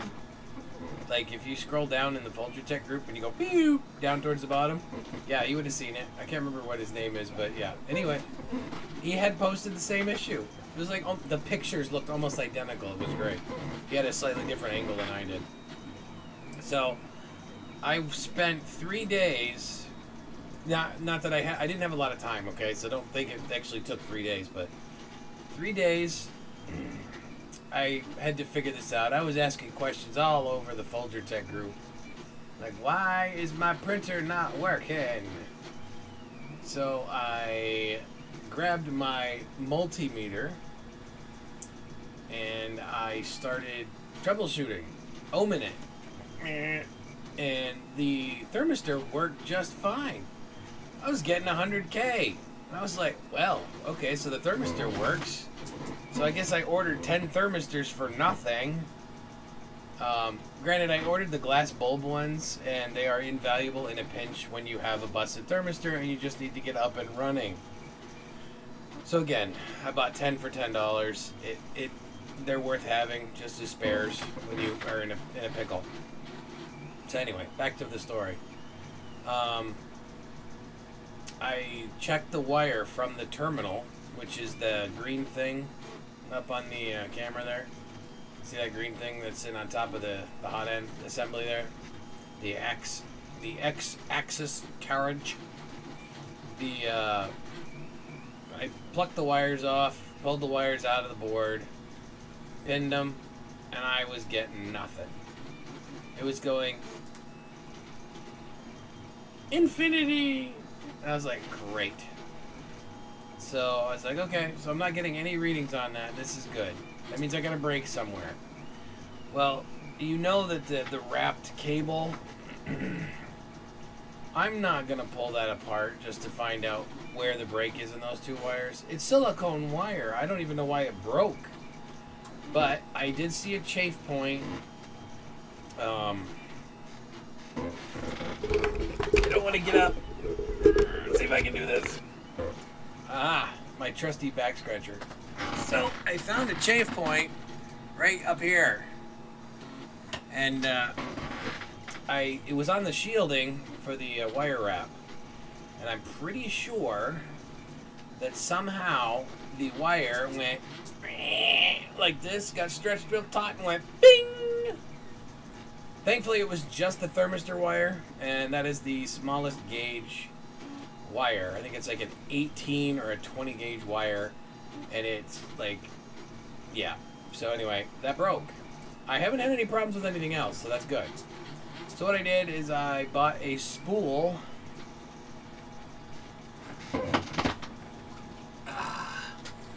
of 16 gauge wire.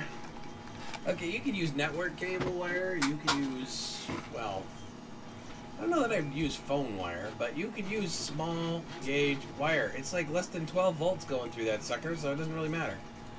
As long as you got something that works. I just found 16 gauge wire, and I did it. And I had the other end of a, 2-pin connector was already connected to a piece of wire that I had cut about this much off of. So I went with the soldering gun and some tubing that I ended up wrapping with electrical tape because the tubing was too big, and hooked it up, and then the temperature was flying all over the place. I mean, it was varying like 12 to 14 degrees one direction and then doing the opposite direction. It was going back and forth, but it didn't say negative 14 degrees anymore, so that was good. That was a bonus. Well, it turns out I have the MKS board that has colors. Yeah, so somebody saw that and said, dude, your thermistor does go in that port. It doesn't go in the purple port. It goes in the bottom one. Yeah, so I accidentally plugged it into the wrong port after I fixed it. I was angry and cranky, and yeah, anyway, I did that. But no blue smoke, just like this build. I don't know how it happened, but you guys did not get the benefit of seeing blue smoke in another one of my videos. I'm a little bummed by that. and not bummed by that. So far, all the blue smoke I've created has resulted in no permanent damage to the machines. Yet. Okay, everybody look at the print real quick. That looks pretty. Look at that. Isn't that nice? Look at that little rippliness going on. It's so much prettier when it doesn't like try to bounce off the table. Okay, so what other issues are there? The rails. I am a huge fan of linear rail systems. Ish. Mostly. I mean, I want to convert my Delta to linear rails because I think that would be freaking cool. Oh, no, that was just one problem. I'll get to the rest of them. I haven't done that yet. Let's see. The whole process. Okay, we'll touch on this since Paul's having issues with this. Or had issues with this. I don't know if Paul's resolved this yet. But Mr. Nerdy, where Nerdy is cool, if he has fixed it, he hasn't told me yet. I know that you said you were getting close, but I don't know if you've actually accomplished it yet.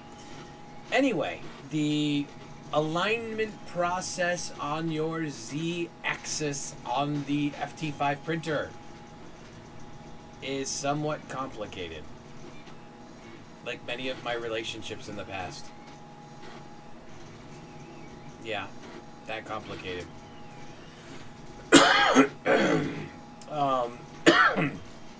In the build diagram in the process, it tells you lower the bed to the bottom.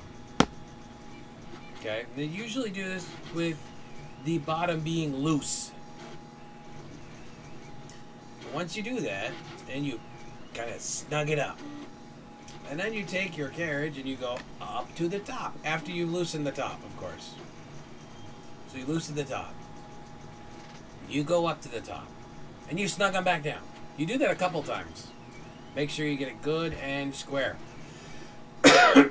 Now, I had the bed. I could actually push on the bottom and get it to go up. And I could push it down. And I had no problems with it. It was the coolest thing ever. Until I hooked up the belts and the motors. And then not so much. On your Z motors, make sure you have your gear on the motor up far enough away from the bottom, because that will create drag. So, yes, and Paul does have backlash nuts on his FT5. I do not. So I have tons of backlash on my Z. Yeah, well, that is true. You can't make yours do that. Yeah, well, I could when I first put mine together. After I got everything put together, though, I stopped being able to do that. And I have never found that position again.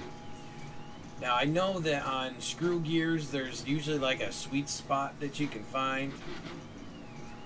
Yeah, I haven't found it again. And I really hate allergies, by the way.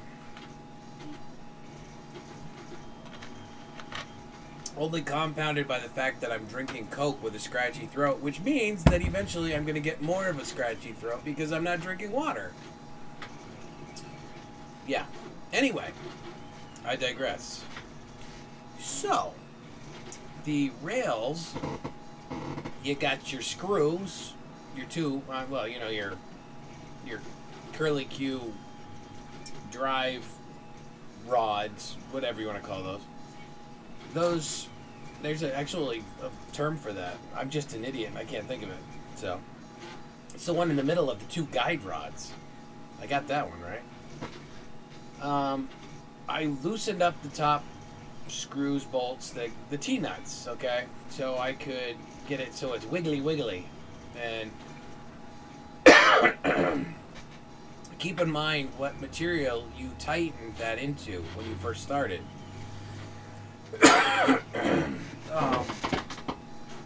Yeah, I don't have the piece in front of me right now. But that material that the printer's made out of has a tendency of grabbing onto metal. especially aluminum, because it's got little sharp edges on it, unless you polished it all off. Which I bet you didn't, because I didn't, because I'm not OCD enough to do that. I wanted this thing built. Anyway, those little brackets that the guide rods slide through, okay, and the bracket that your Z-screws go up into, I loosened those up, all of them. And that's 12 bolts, screws, T-nut, thingies, whatever you want to call them. And it sucks. Unless you have a cool screwdriver like Paul does. I recommend everybody gets a set of those because those things are awesome. But I digress again. I did not have that. All I had was the little Allen keys. So you sit there and you unscrew them. But anyway, what I was saying about those brackets is make sure you spin them by hand, like wiggle them and push on them and wiggle them and push on them with the bed at the bottom. And the reason I say this is because if you don't do that, they're going to stay where they are, with or without the bolts. They don't care because they stick into the wood. So once you get those out, make sure you free them up afterwards. And then when the bed comes up, it should align those pretty close. It took me probably 8, 10 or so more maybe tries to get it to do that. I actually had to smack it today. I was teasing everybody, said I was using a hammer. I didn't actually use a hammer, but I thought about it, but I didn't. And so far today, all I've had to do was either advance or retract the thumb screws underneath the 4 corners of the build plate. I have all 6 springs under my build plate, but I only have 4 screws and thumb screws. I don't feel that there's a need for the middle. We talked about this the other day in a chat, but yeah, I agree. There's really no purpose in having those middle screws if you have a rigid build plate, like a mirror from Home Depot. Yeah. Yeah, so far it's working. Thanks for coming over, Scott. Now, I was just talking about some of the pains and headaches I've had with this build. I mean, it is fun, okay? I don't take anything I'm saying the wrong way. I have had a blast with this FT5. I absolutely love to hate this machine. Or do I hate to love this machine? I don't know. I love it. But if you don't like a challenge, I wouldn't buy one. I think that's probably the best wisdom that we can impart on anybody. If you love something that's a challenge, and you love something that you can make your own, and will help you and school you repeatedly on how 3D printing and FDM works, this is a fucking awesome machine. Pardon my language. I should have said freaking awesome. I didn't mean to actually use that word, but anyway, I did, so sorry. It's out. But yeah, this machine can do so many things. I mean, even if you just bought the raw components that are in this thing just for the components, it's worth the price. It really is. I know there's been questions about a lot of different things going on with the FT5s. I'm going to tell you one thing, okay? FT5s have excellent support from Folger Technologies. They encourage you to build the thing well, not right the first time. They encourage you to build the thing first as a stock machine, and they will always replace parts that are defective. I've never had issues with that. I've never asked, but they always offer. They're like, oh, I'll send you this. I'm like, no, don't worry about it. It's fine. So, the customer service is excellent. I live fairly not close to them. If I was going to say I was close to a 3D printing company, then I could say, yeah, I'm close to a 3D printing company. But they're like in another state. which is like, what, 4.5 hours away from me. So, yeah, not too bad. I mean, I could probably drive down there and back in a day, but I did offer to do a video, though. And John said, eventually we might, but right now we can't because we are too busy. So they are a very popular machine. But yeah, if you're not technically minded or able to interpret directions or ask questions, please do not get this, because then you're going to be in the Folger Tech group all the time screaming and complaining about how crappy your printer is because you don't get it. By and large, a majority of the complaints that I have heard about the FT5s are from people with less technical competency than myself. I do not have technical competency, okay? I'm dumb, and I still built this machine, mostly on my own. I did all the soldering on my own and only melted a couple things in the process. Very proud of myself. And I did not make blue smoke, okay? So if I can do this, most everybody else can, but you have to not let yourself get frustrated, and you gotta actually stick with it, and you gotta ask questions. But you cannot complain. You can't bicker and bitch about it to everybody else in different groups. Okay? Own it. If you screw the machine up by doing something stupid, then own it. Anyway, sorry. I don't know why I wanted soapbox on that.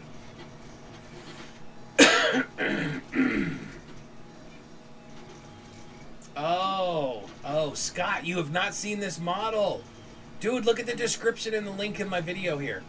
This is the Wiggly Benchy by Dizengoff on Thingiverse. It's actually designed this way. That's why I'm printing it, because I thought it was pretty cool. So yes, this is not a stock Benchy, Mr. Scott. This is... I called you Mr. Scott. Yeah, you've reached a whole new level of cool for me now. Anyway, yes, this is actually the model. Looks like that. It's not the printer.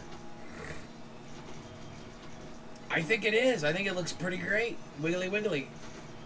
I wasn't going to print it at first, but for some reason I just really enjoyed looking at it. And I was like, oh, I'll print it.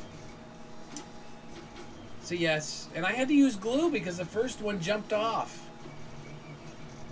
It started singing a song and it started to sail away. So. Alright, so what else? We have talked about the Z. We have talked about the slightly technical nature of this printer. I think it's safe to say that there's about 1,000,000,001 modifications you can do this, or to this printer. Some people have been doing a Core XY version of this printer. At that point, it stops being a FT5, just for the record. The Z stabilizer, that's a really good mod from what I've been told, so if you ever want to do that.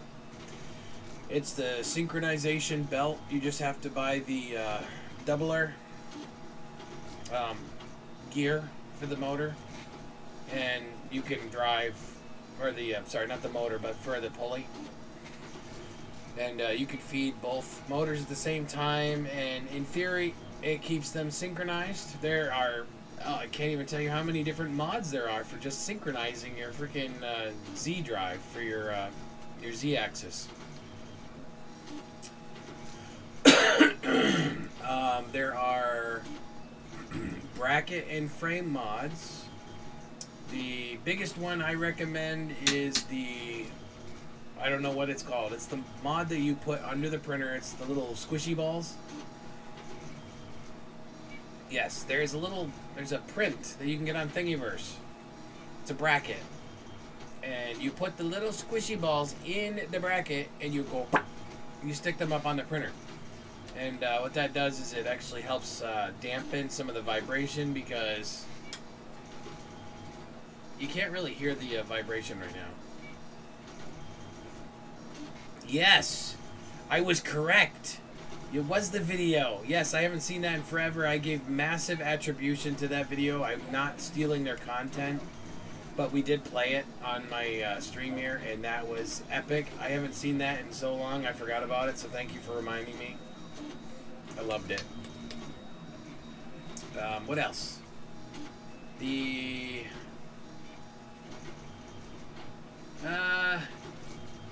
I have an MDF workbench that's actually pretty heavy, and I get quite a bit of travel on this thing, and definitely some vibration. Yeah, I agree. I think that is definitely something worthwhile. I don't think you should pursue that mod until you're sure that this thing will print, though. This is why I'm encouraging everybody to do the stock build first. I'm not talking about the hot end, okay? The hot end does not count as a mod, in my opinion. That's a preference. Whether you're using a direct drive or Bowden style, I don't think that actually changes the printer. I mean, yes, it does change one of the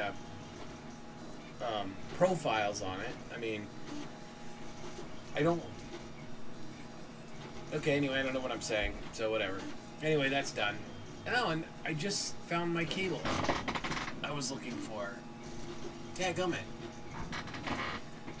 There's a double-ended USB cable that FT5 Folger, I think they sent it. I'm not sure if they sent it or if I had that, but I couldn't find it. So I had to use the regular printer cable, which means I had to unplug it from the board and all that. So, yay, I just noticed that I have it. It's hanging up on my wall. So yeah, Z-linking's good. I'm trying to think. Core XY, not necessary on this printer. The linear rail system is actually really good because,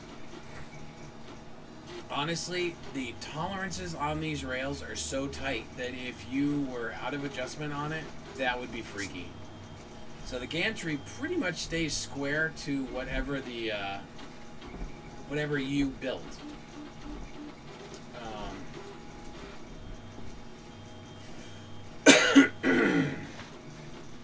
Yeah, I've got the MOSFET right now. I'll probably work with Paul on that one. Or Mr. Where Nerdy is Cool. WNC. Yeah, I gotta do the MOSFET on mine for that. I don't know if I'm gonna do the silicone heat plate yet. I might. If I do that, I gotta order the cork tiles, and I haven't done that yet. I like the cork tiles. I really want to use them. I just haven't ordered them.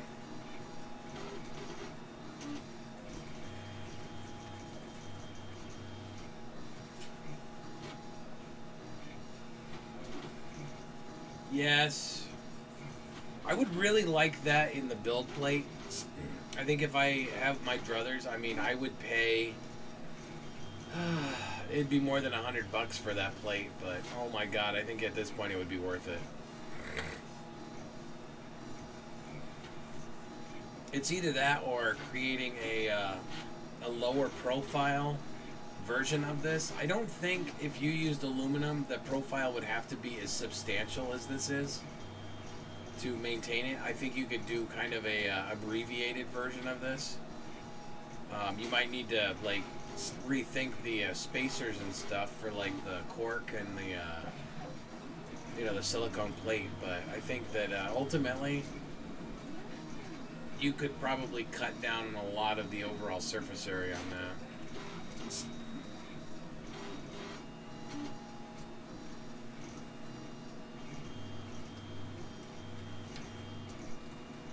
Yeah, and I was glad to see you put that in there too, by the way. That's pretty cool. The 713.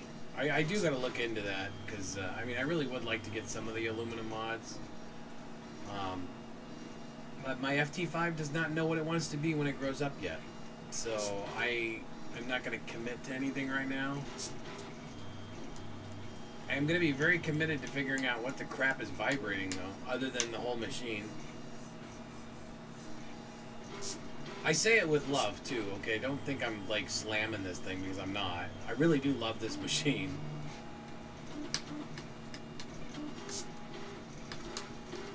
Sweet! You can make a lot of progress in 6 hours. I think my dumbass was able to do it in under... I think I hit 12 hours or something like that. Maybe 15. I don't know.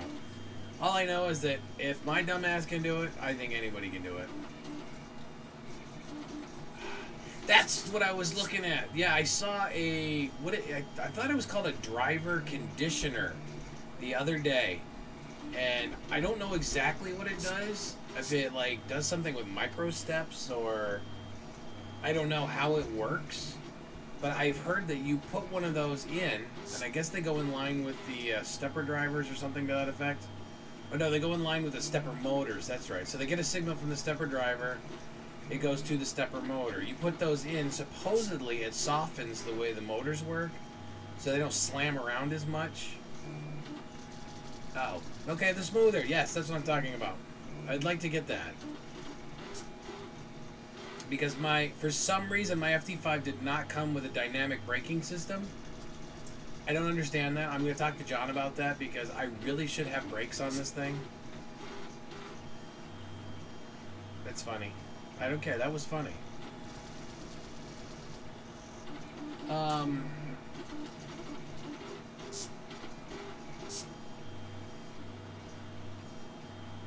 Well, I hope so. I mean, I really felt bad that I wasn't able to do the electrical portion as much. I really wanted to do that, but yeah, I know I could experiment with the acceleration stuff. I know. Haven't you learned yet? I'm lazy. I really am. I love 3D printing, but I am lazy as hell.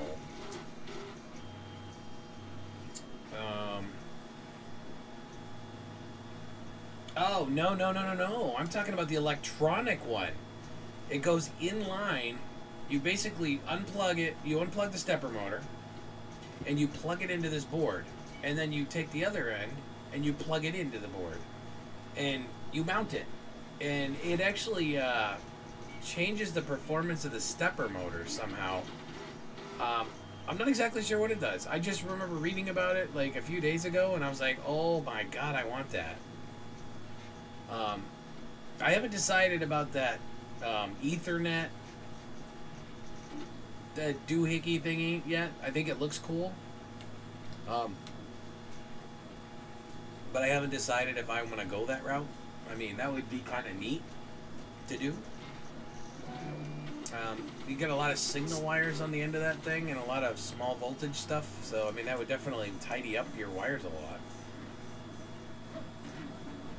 Oh, okay. Maybe there is a specific thing on that. Yeah, I did get the MOSFET though. Whether I don't really feel that if you have a stock machine, you really need the MOSFET. I think that safety-wise, no, I'm not even gonna say that. I'm gonna say that everybody should get the MOSFET if they want it. If you want to have a nice, smooth, I can't even say that. Let's see, how am I gonna word this? The MOSFET should be one of the first upgrades you do. A stepper driver fan should be one of the first ones you do. And the part cooling fan should be one of the first upgrades you do. And I think that the part cooling fan should be the first upgrade you do. And the stepper driver cooling fan should be the second one you do. And then if you decide to, the MOSFET should be the third one you do. That would be the order of preference I would do. I got the MOSFET first because I was trying to figure out what I was doing. There's a lot of people that shout around about how important they are, and I will say that if you are trying to do things with your machine that are other than stock, then you best be getting a MOSFET, otherwise you'll be burning your house down. The stock FT5 is not going to catch fire unless you really screwed up your wiring. I have done a lot of research into that, and I'm not BSing you about this.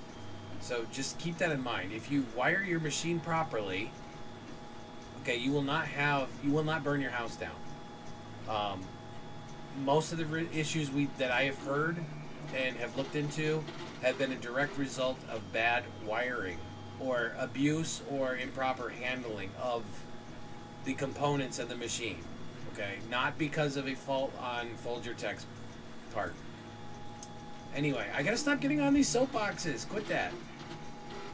Okay, so Trinamic TMC steppers have 256 microsteps mode, which uses 16 microsteps on the firmware side.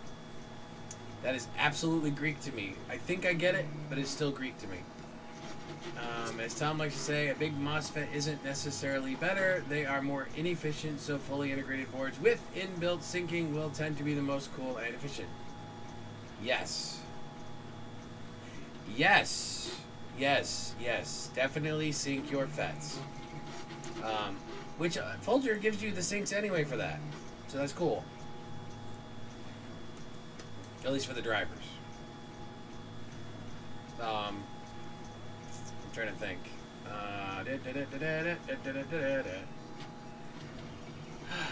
Yeah, heat is the enemy, regardless of the situation. The minimum requirements for a safe operating machine have been included with your FT5 kit. I think that is the best way I could have worded that, ever. I should have written that down, because I'm going to forget in 2 seconds what I said. Yeah. Folger does not sell an unsafe machine, okay? They've been constantly listening to the people that contribute to the discussion. There's a lot of people that are in the Folgertech group that have had direct say on some of the upgrades that Folger has done. John does not sell an unsafe machine, okay? He listens to the advice people give him. Now,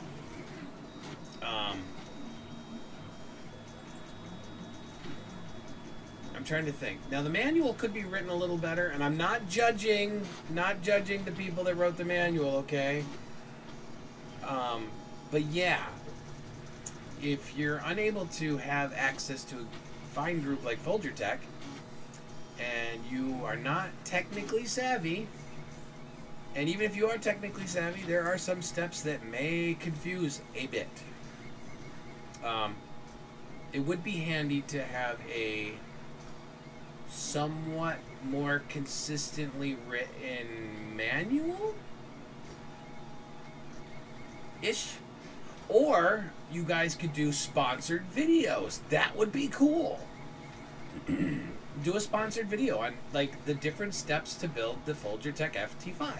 Like step by step. This is how I do the frame. Done. This is how I do this. Done. You know, I think that would go really well. Make them 15-minute videos. So here, I have 15 minutes to spend today, so I'm going to watch video number 1.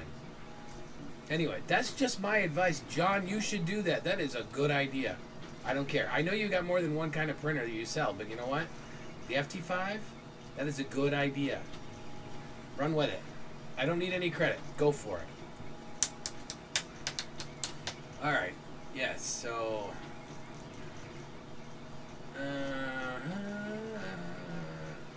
I didn't catch it. I said, what did you disagree with me on, or was it important? I know people disagree with me on a lot of things, so I don't ever take offense to it. Let's see. Okay. Well, that makes sense, though, because if you look at the A-nets, the Tronxies, the... what else? FT5, Ren. And they all use the same type of power module, so that does not surprise me at all. On the flip side, though, no, that doesn't surprise me. I'm going to go with that. They're actually really cheap power supplies, so...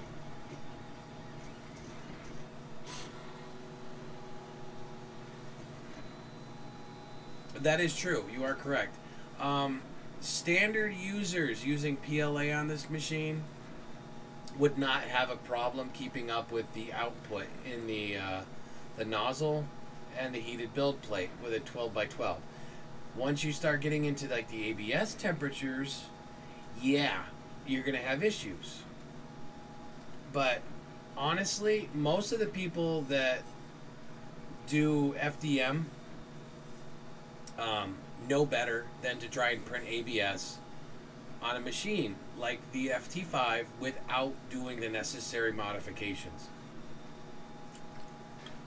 Because everybody knows that a slight temperature differential or a small breeze or farting in the room with it is going to screw up an ABS print. So most people will not do that with this printer until they've made the modifications.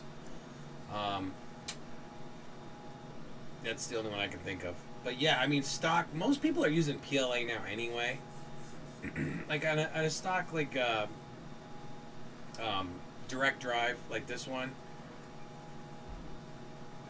I mean, they're supposed to have better quality, but on this one, I don't know that I would agree with the stock hot end on this being optimum for performance on this machine.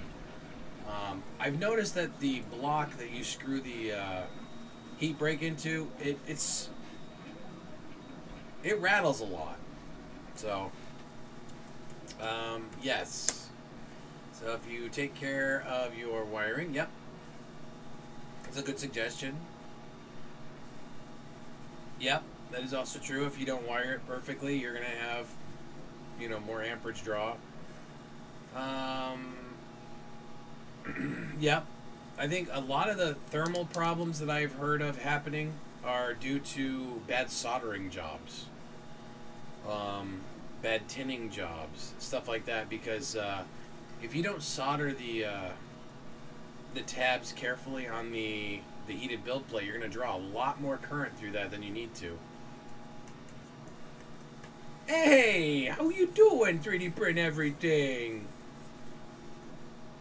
Yeah, no, I was actually on a roll. I kept being in the soapbox. I don't know why. I just felt like being on a soapbox.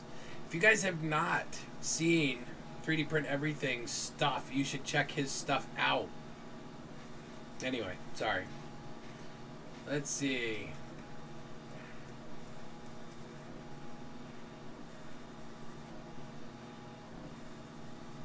On you're talking about the the mains power on the MKS board.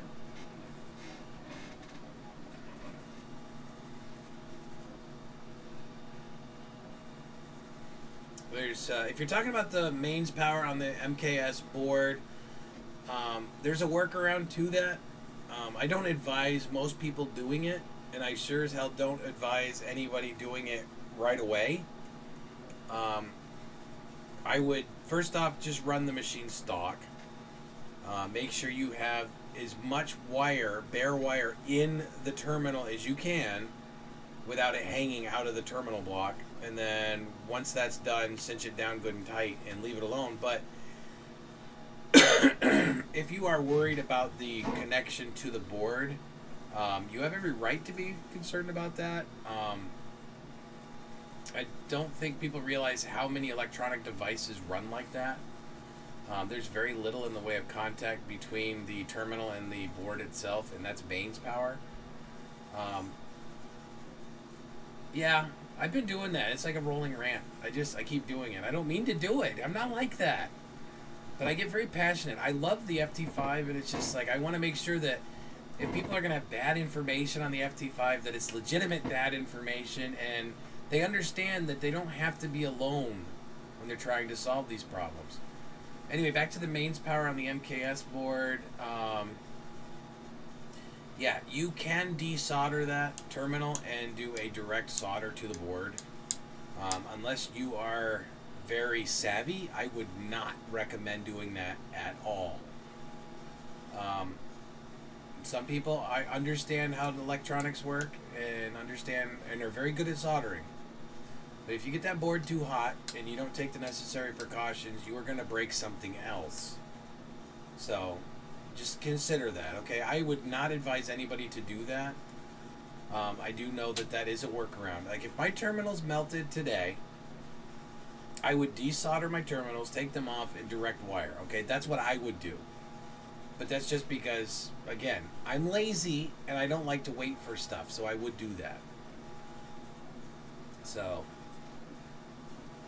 the Hang printer is hanging suspended in the air, but still not printing correctly. Are you having a calibration issue, or does it not know where it's at? I'm curious about that. Have you put a video up on that yet? Because I got to watch that. I have been busy this week, so I haven't had a chance to check. And I thought I had notifications turned on for you, but I got to check and make sure I still do. So, yeah, oh yeah, you can ring the bell on my videos. Did you know that? And it tells you when I do stuff. Not that I understand anybody that would want to actually listen to me talking, but... Okay, so what else? What else for the FT5 that I had headaches with? The pins. Oh, that's a good one. For most people, you are not going to realize this, okay? But on the primary harness going from the hot end to the MKS board, there are 2 sets of 4-pin, 3-pin, 4-pin, that need to be plugged in to the connectors on the hot end, okay? When you pull that shielding over those wires, you need to make sure that you're doing it in the right order, okay? One side has a smaller connector for the terminals that you plug in. The bigger ones are not going to fit in the 6 port, okay? For the stepper motors, for example, if you have the wires turned around the wrong way, it is not going to work. So that's one thing to consider on the FT5. Make sure you check your orientation of your wires. I did it. I'm guilty. I did it wrong the first time. I had to actually pull all the wires back out of the shielding, turn them around, and do it again. Now, the bundles are taped together. Okay, so I recommend leaving the bundles taped together until you're ready to start cutting stuff and all that. Feeding it in through the little, you know, sausage case there, that actually works better leaving them connected.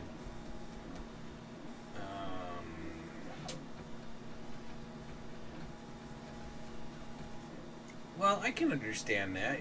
So you're not like me. See, I like to do broke stuff. Because that's usually what I do on my videos, is break it. Blue smoke. I have never tripped a breaker, though. Joe has got me beat on that. 3D Maker noob. Okay, Joe is awesome. And Joe actually just put in his notice at his job, and he's going to be doing 3D printing videos full-time.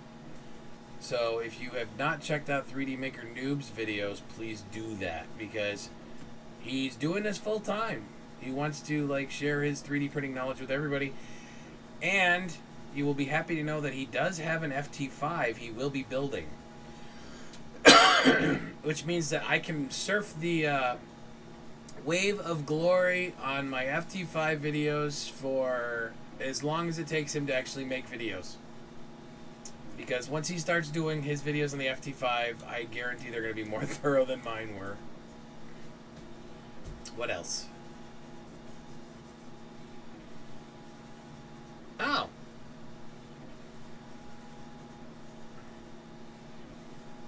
Okay. I will look at that in just 2 seconds.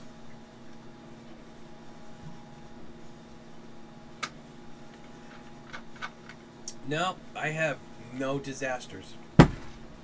Today has been a disaster-free day. So, who wants to see the Benchy? I gotta pull him off because I gotta go to bed soon.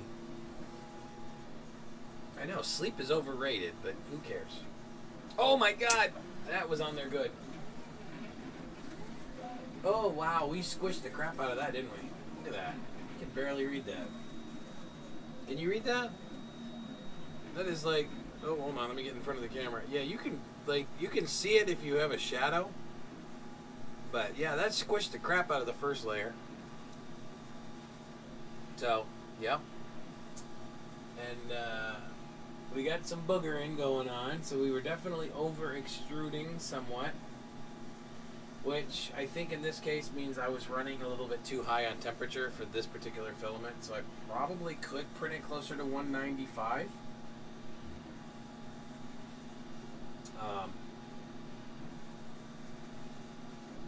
Got some like banding going on there. That's interesting. There you go. See? You see that? Like the little repeat pattern going on there? Ringing. Sorry. Ringing. That's what I meant. Not banding. Other than the stringing, that is a damn fine print. I mean, look at the doorway on that. That's not bad at all. The window is probably a 6 out of 10. The chimney is a, I don't know, what do you think? 7, 8 out of 10? It's pretty good. Yeah. Well, as much as this thing whips around, I'm not surprised. So, yeah, you know, this is a slightly more complicated benchy. But I would say that would say a good print. I mean, I guess I have some extrusion issues to work out. But for some reason, if you look at it, they started like halfway up. I don't understand that. See, like when you go down lower, you would think that they'd be consistent coming all the way up, but which I'm guessing is probably because the once it got up to here, the nozzle had a chance to get at the higher temperature, and it didn't have as much time to cool down. So I'm guessing that I probably should have run at a slightly lower temperature or a slightly faster speed on this part. That probably would have been fine. So.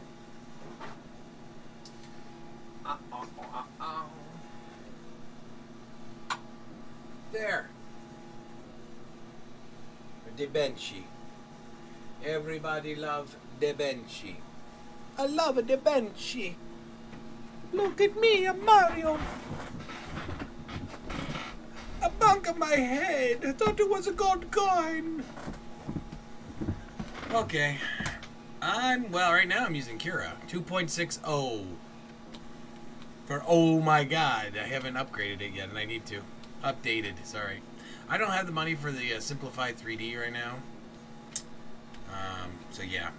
And I could use Slicer or Slick 3R, but I have not installed it. I kind of get used to doing like one slicer and I usually stick with it. It's just a character flaw. I've tried other ones, but I don't know. More infill in the lower part? Yeah, I probably could have done that. I did this one at 10%. That was like the lowest I dared to go. I was just kind of wanting to see how it did the overhangs. It actually did not do horribly bad. I was surprised. It could have done worse. I've had printers that I have that have done worse. Which, I mean, I own them, so that should not be a surprise. But I have had it happen.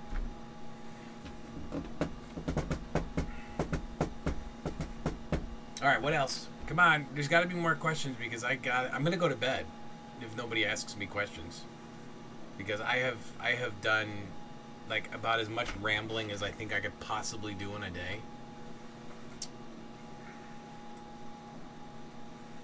Let's see. I'm gonna look for questions. I will find some questions.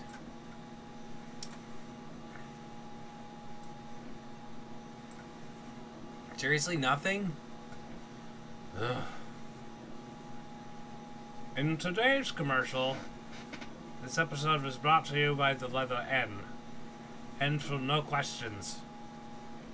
What's my next printer? That's a good question. Actually, I've got a couple ideas. I'm trying to get sponsored. Yeah, I do what? On my stream, you want me to do it? When is the... Matt, you had to remember that. Okay, let me explain. Let me explain. Okay. Good. I like this. Lots of questions. Okay, number one. I will check out your channel right after this. I promise I will do that. Okay? As a matter of fact, I will get it queued up right now. That way I have it ready so I can do that really, really quick.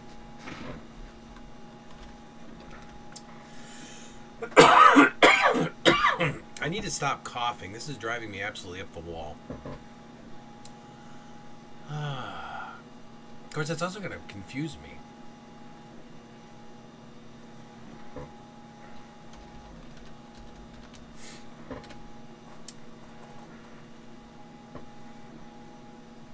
There. You are so going to have to send me a link to your channel.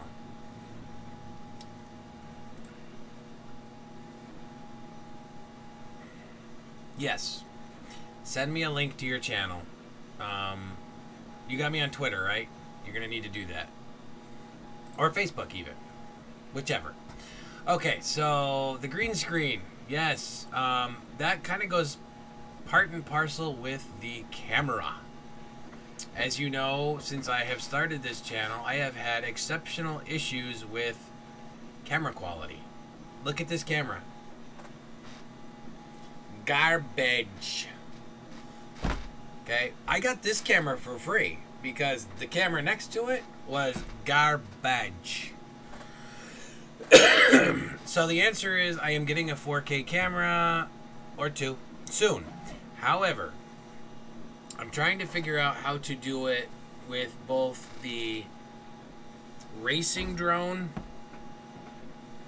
and the video. I'm building a I'm going to be building a racing drone for a project. I need something to get my head occupied more often. You guys help awesome, trust me. But I get this pent up like rage and I need to do something.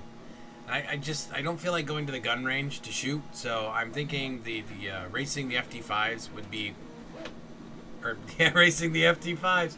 I'm gonna put wings on this bitch and I'm taking off. No, I'm just kidding. No, not the FT5, but the FPV drone racing. So yes, the green screen, 4K camera, and I need to figure out the office layout to do it. So I may have to do a portable green screen rig. So right now it is hanging up here mostly just so it doesn't get trashed. So yes. FT5 upgrades. Other than the MOSFET, the cooling fan, and the board cooling fan, I'm thinking probably the E3D upgrades. I like that because I like lowering the weight on the gantry. I like the ability to kind of get things more modular with less space. And I think it looks cool. And it will give me a harder nozzle to print with that allows me to do more exotic filaments on this machine. However, if I do upgrade to the E3D system, I think my upgrade immediately after that would be the magnetic enclosure for the FT5. So, if you haven't seen the magnetic enclosure for the FT5, it is badass. Okay, I'm just saying it like that. It's badass. You need to check it out. Yeah, a lot of people do. I love E3D stuff. I mean, they make a great product. I know where Nerdy is cool. He's got the E3D setup.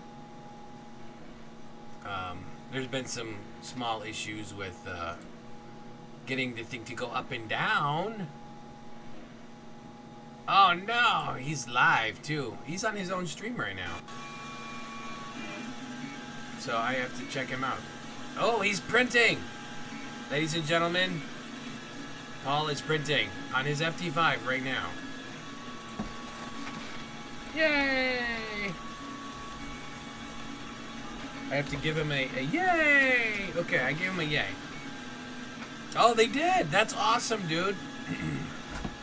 Yeah, one of the 3D printing company, I think it was InStone, told me that they had sponsored somebody, and the first person I thought of was you, because they had offered to send me a free printer, and they're like, oh, we gave it to this other guy, and I'm like, I wonder if they met you. So yeah, I'm kind of cheating. Firmware features, fixes, or improvements do you want most? Ooh, that's a good one. I would like... Hey, Scott. Can you pick up where you left off? Yes, as a matter of... Okay, I gotta turn my buddy off there so I can listen or talk. The MKS board Marlin software is actually pretty awesome. It's, you know, kind of your standard like Arduino based stuff, but I think the controls on the interface would be like the LCD. There's some options I would love to get in there that are not. I would like it if my knob turned the right direction. That would be cool. I gotta go in and fix that.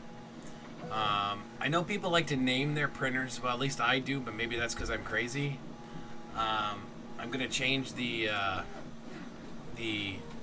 splash screen on the in the Marlin programming to reflect the name of the printer. I don't have a name yet, actually. I'm still working on that. I think River sounds like a good name for the FT5, but I'm still on the fence. So, yeah. Well,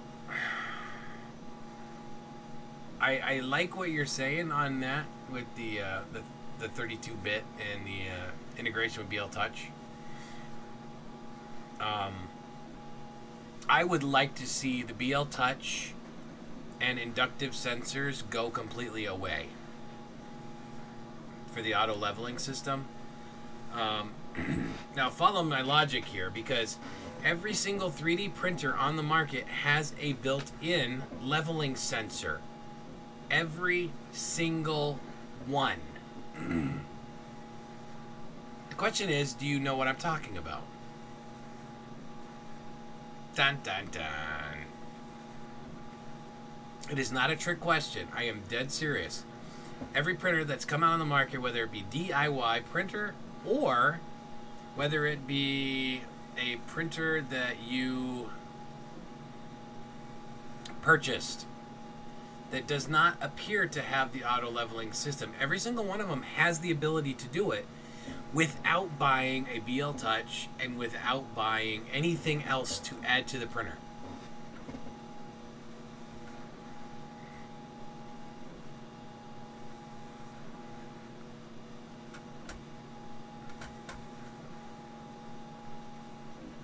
And no, the end stop does not count. Okay, let me tell you what it is. What is cool about stepper motors, okay, is that you can kind of tell them how to do things, and they have no limitations. So they can spin as many times as you want, right? The cool thing about stepper motors is that they use like voltage and stuff, right, to change how fast they go.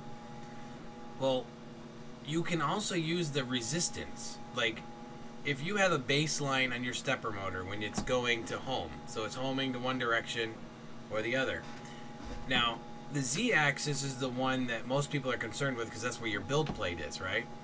So if you set up a script, tell it, okay, I'm going to do this, I'm going to do this, I'm going to do this, I'm going to do this, and I'm going to go around the build plate a few times, and I'm going to try and figure out what level it is. If it knows what its baseline current is, or voltage, when it's coming down, as soon as it touches that build plate, it's going to change that. It's going to want more amperage because it wants more power. As soon as it realizes that it has a little bit more voltage that it's asking for, it takes that and it translates that into a milestone or a marker for that particular resistance. So it says, okay, this is where I need to stop. So it backs itself up X number of digits in voltage, and it says, okay, that's where I'm stopping. Yeah, well, yeah, but it doesn't really have to like slam into it. I mean, it's just basically as soon as it touches, it's going to realize there's a change in current, and it's going to boop. That's when it's going to flip. I'm not saying it's the best way to do it. I'm just saying that every single printer out there can do that.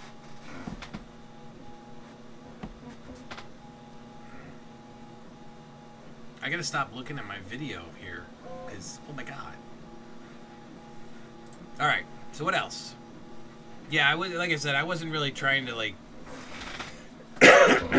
say it's bad or anything. I mean, the BL Touch has got its own merits. The induction, it's like, oh my god, oh my god.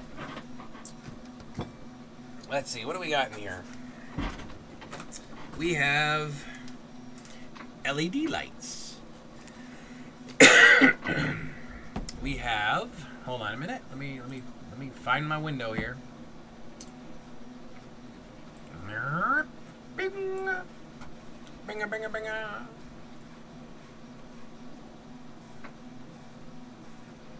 You see, that's a good idea too. I like that. That's a really good idea. I hate adding things to the extruder and hot end, because you sacrifice your accuracy and your ability to do things when you do that. Alright, hold on. Let's see. What do we got? More LEDs. LEDs. Batteries. Oh, guess what? LEDs. Little project breadboard there. These are fun. If you don't have one, you should get one. They're great for dorking with mods. Ah, here we go. Bing! Induction sensor, which I think would work fine on this particular FT5. However, this is a bipolar induction sensor, which means it's only got 2 wires. So I don't know how well that would work on the FT5. If anybody wants to help me make this work on my FT5, I am all for trying it, as long as I don't blow up my board. That's why it's not on it yet. I really don't want to explode my computer, or my printer.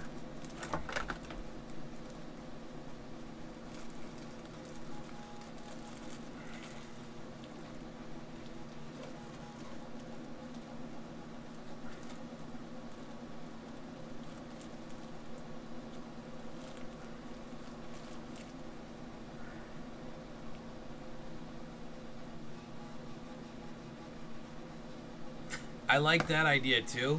The only thing that concerns me on that one is I like having the minimum end stops, because it gives you that buffer before you smack into something.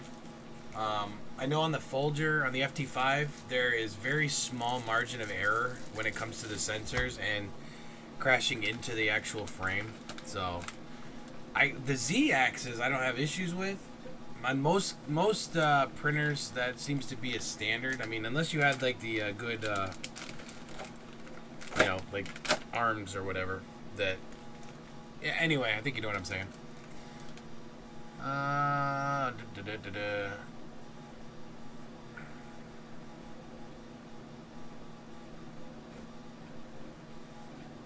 Well.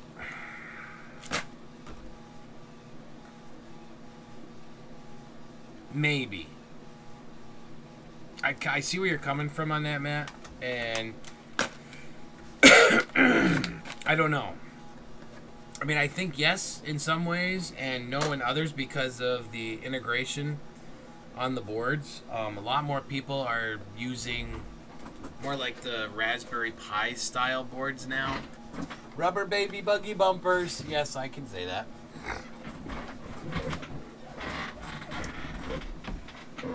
Yeah, I mean, I could definitely see where the price point would change, but I think it's a demand thing too. If you got the demand up enough, I mean, okay, so the biggest problem with FDM printers right now is they're clunky. Okay, and the technology is going to change really soon. Okay, right now we're just kind of enjoying the heyday part, but if you follow the news and all the advancements they're making in FDM and additive, I mean,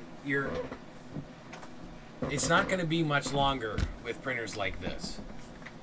I mean, we probably got maybe a few years left on these. But see, that's where having, you know, the pioneers thinking about, you know, what's the next step? What are the next things? If you can provide a printer that maximizes the use of your print space, the FT5 does a really good job of that. I mean, considering or comparing to other printers, okay? The usable volume as opposed to the build volume, you know, like the volume it occupies as opposed to the volume you could actually utilize, is fairly not as significant as on some of the other machines. There's so many printers out there that are cheap, but they waste a huge amount of space. I mean, to me, like the Prusa style printers, I love the Prusa style printers and the way they perform, but they waste a lot of space. I don't like the bed movements. I like to have the vertical movement because to me that's predictable. So, anyway. Yeah. Oh, I agree.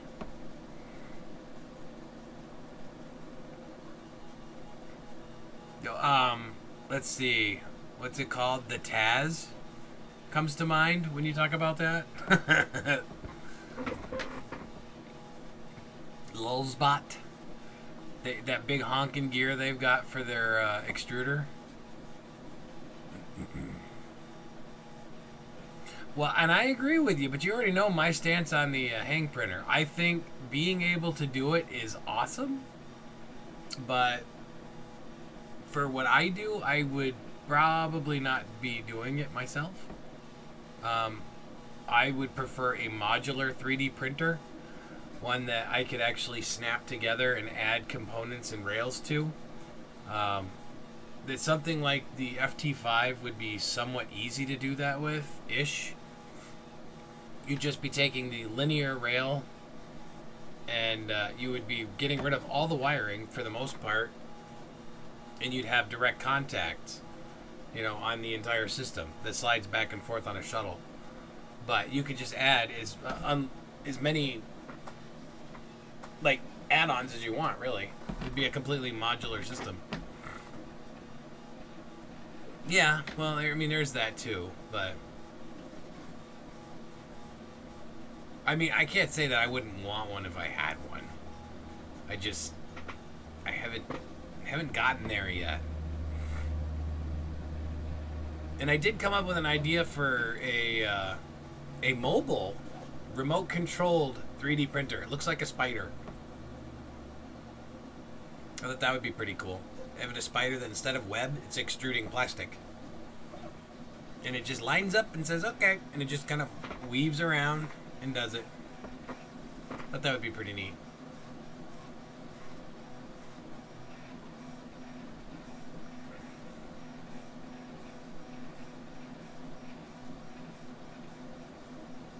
I don't know. You guys are going to have to get a room if you keep this up.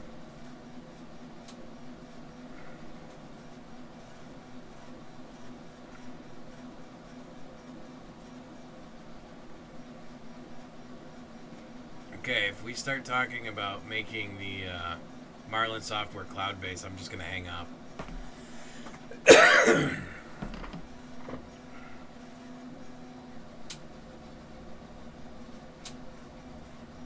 Okay.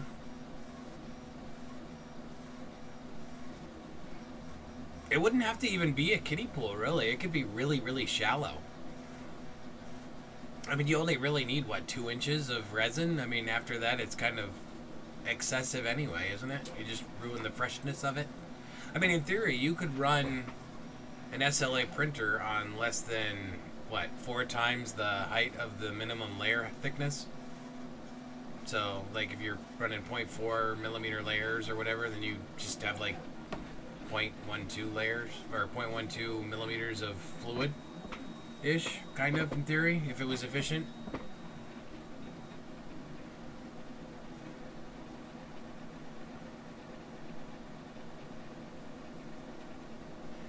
Have you seen the rolling conveyor belts for some of the printer stuff that they're selling now? You print on the conveyor belt, and then when it's done, it moves away and starts printing another one. I kind of like the interaction of taking a part off of the printer and putting a new one on.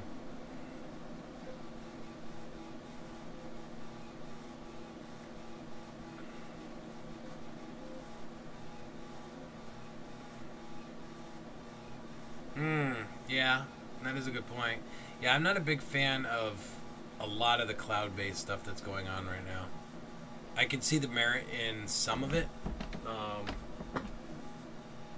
but yeah, not a huge fan. Octopi, yeah, the Octoprint, Octoprint. Yeah, I'm actually getting ready to try to do the Octoprint. Hold on, I gotta check on Paul. You know, I've got the Titan arrow on there instead of the stock extruder. And then, I don't know if you saw them, but over here you'll see these, that setup. That's the 713 Maker gantry. So I've made a few upgrades along the way. That does look good too, the 713 extrusion. That stuff does look good.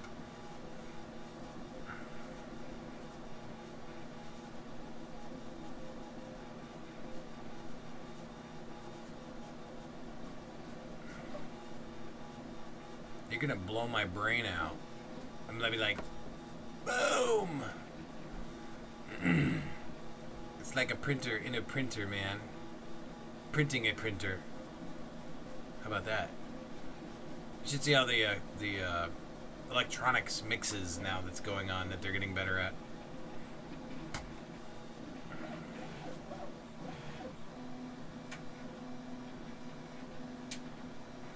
That is a really awesome idea, especially for something like the FT5 or bigger.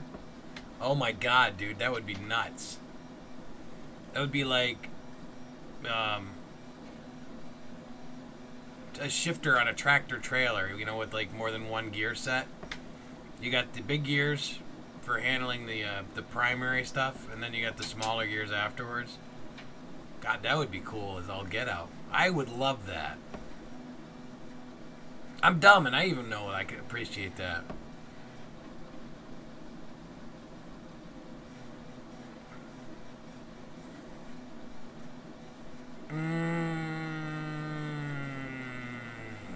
I don't know how I feel about that yet. You talking like in-house cloud service? Oh, because that would be, I think I like that. But I don't know about the, I mean, in-house with a portal maybe. So you could access it from externally, but...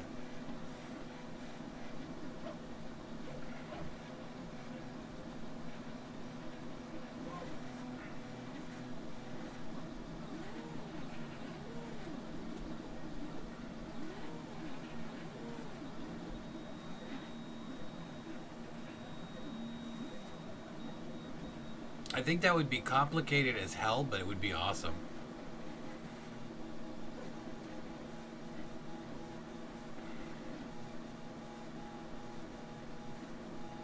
Oh, see, you had to rain on the parade. Damn it. It was so much fun thinking about it, though. Actually, I think the biggest factor, how do I word this?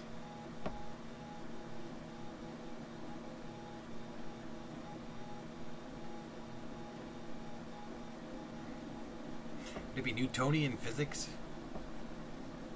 You know, like, go in one direction, it takes that much force to get back the other way. I think that would be the biggest problem with the large printers. And that's where that whole, you know, slowing down before you get to where you're going helps. Instead of just stopping and then turning around and going back the other way. I think once I tune that part of this printer in, I think it's going to be sexy.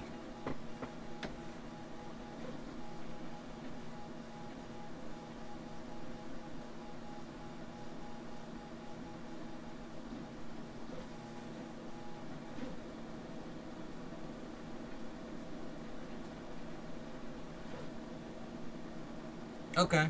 Yeah, I could see that. That would be pretty cool. Oh my god, how long have we had the stream going?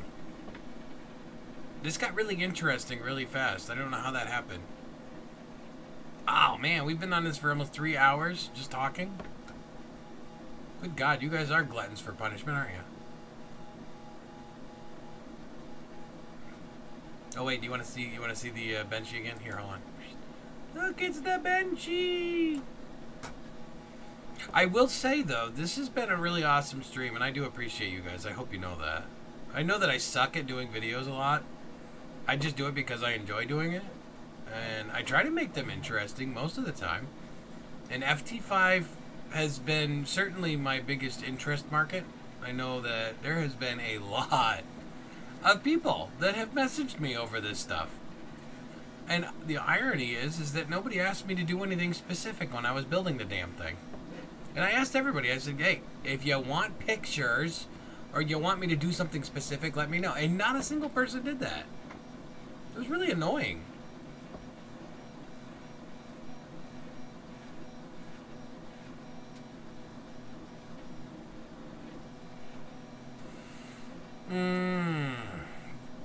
I can see that. I mean, the Raspberry Pis are really awesome in terms of a certain level. You hit that ceiling though, and then they go. But consider the new what are they? The Microsoft compatible boards. I can't remember what they're called. It's a project that I saw released for like 6 months ago.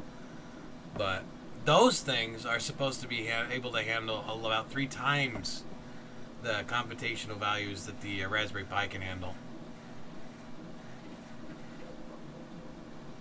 And they're small. Night, Matt. Thanks for joining us tonight. It's been a good time. Thanks for all the input. Oh yeah, I was gonna check Twitter, wasn't I? Twitter. Oh, where's my other window?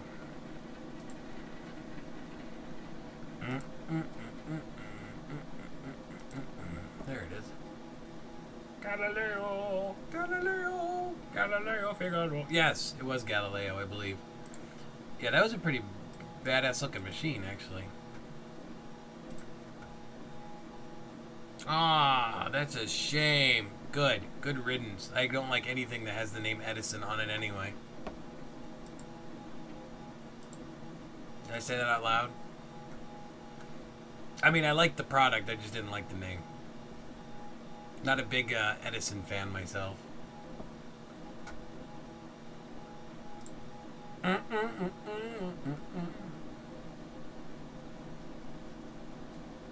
Whoa, that's cool.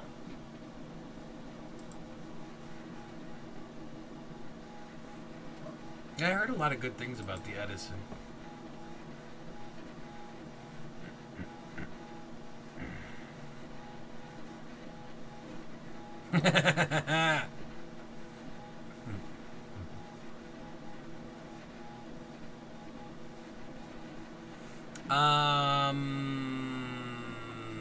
I would equate that to being like running wine on your computer. I imagine that there is a somehow to emulate that. I mean, I can't imagine it would be resource intensive.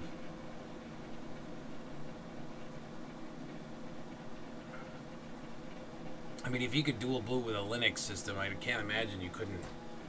Although, Octopi was kind of, wasn't that coded specifically for the Raspberry Pi? Based on the hardware model that those things have?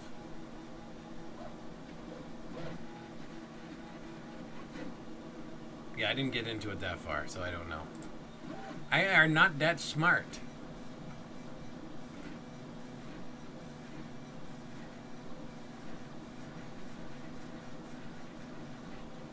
I have to subscribe to Grant's new channel. I have subscribed to Grant's new channel.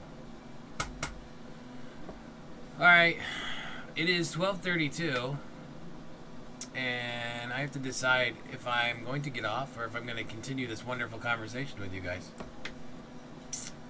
I'm seriously debating this.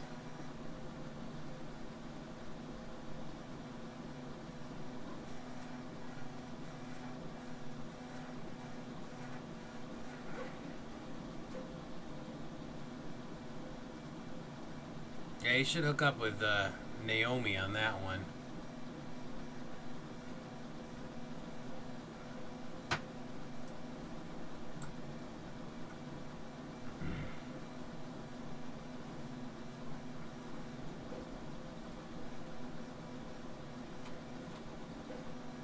How often does Python get updated?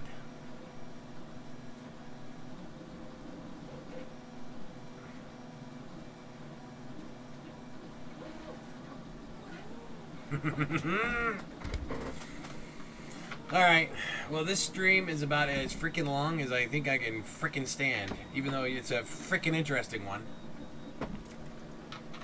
So, you guys let me know next time you want to talk about me, or this, or whatever. This is really cool stuff, but I have got to go to bed. I gotta go put kids to bed even. Because they are undoubtedly sleeping in my bed right now until I go up there and pick them up and put them in their beds. So.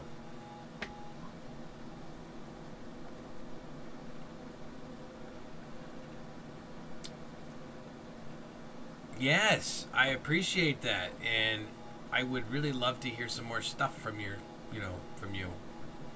So you are welcome to like email me or text me anytime. If you message me on Twitter, I can give you my email address. So keep that in mind.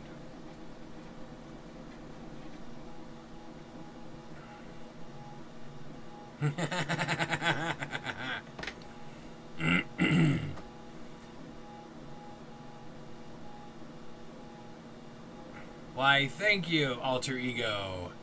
I hope nobody's mad at me. I wasn't trying, like I said, I was not being deliberately mean about anything FT5 related tonight. I was basically trying to cover what the concerns have been and my experience with this stuff. And like I said, as an idiot builder, if I can do this, I think most anybody can. So, but yeah, so I covered a lot of that, and I did have a couple of soapbox moments. I did give a lot of props to John as well, and you guys, but still, like I said, you know.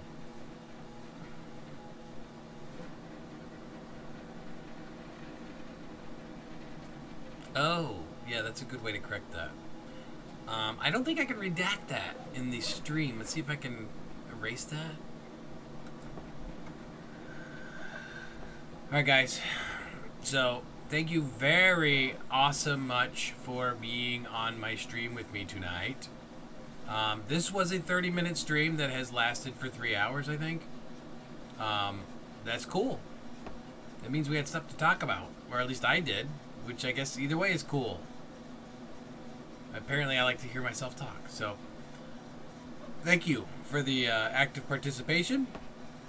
Thank you for the questions and the interaction and the answers, as always, and thanks for making this even more fun for me than it usually is.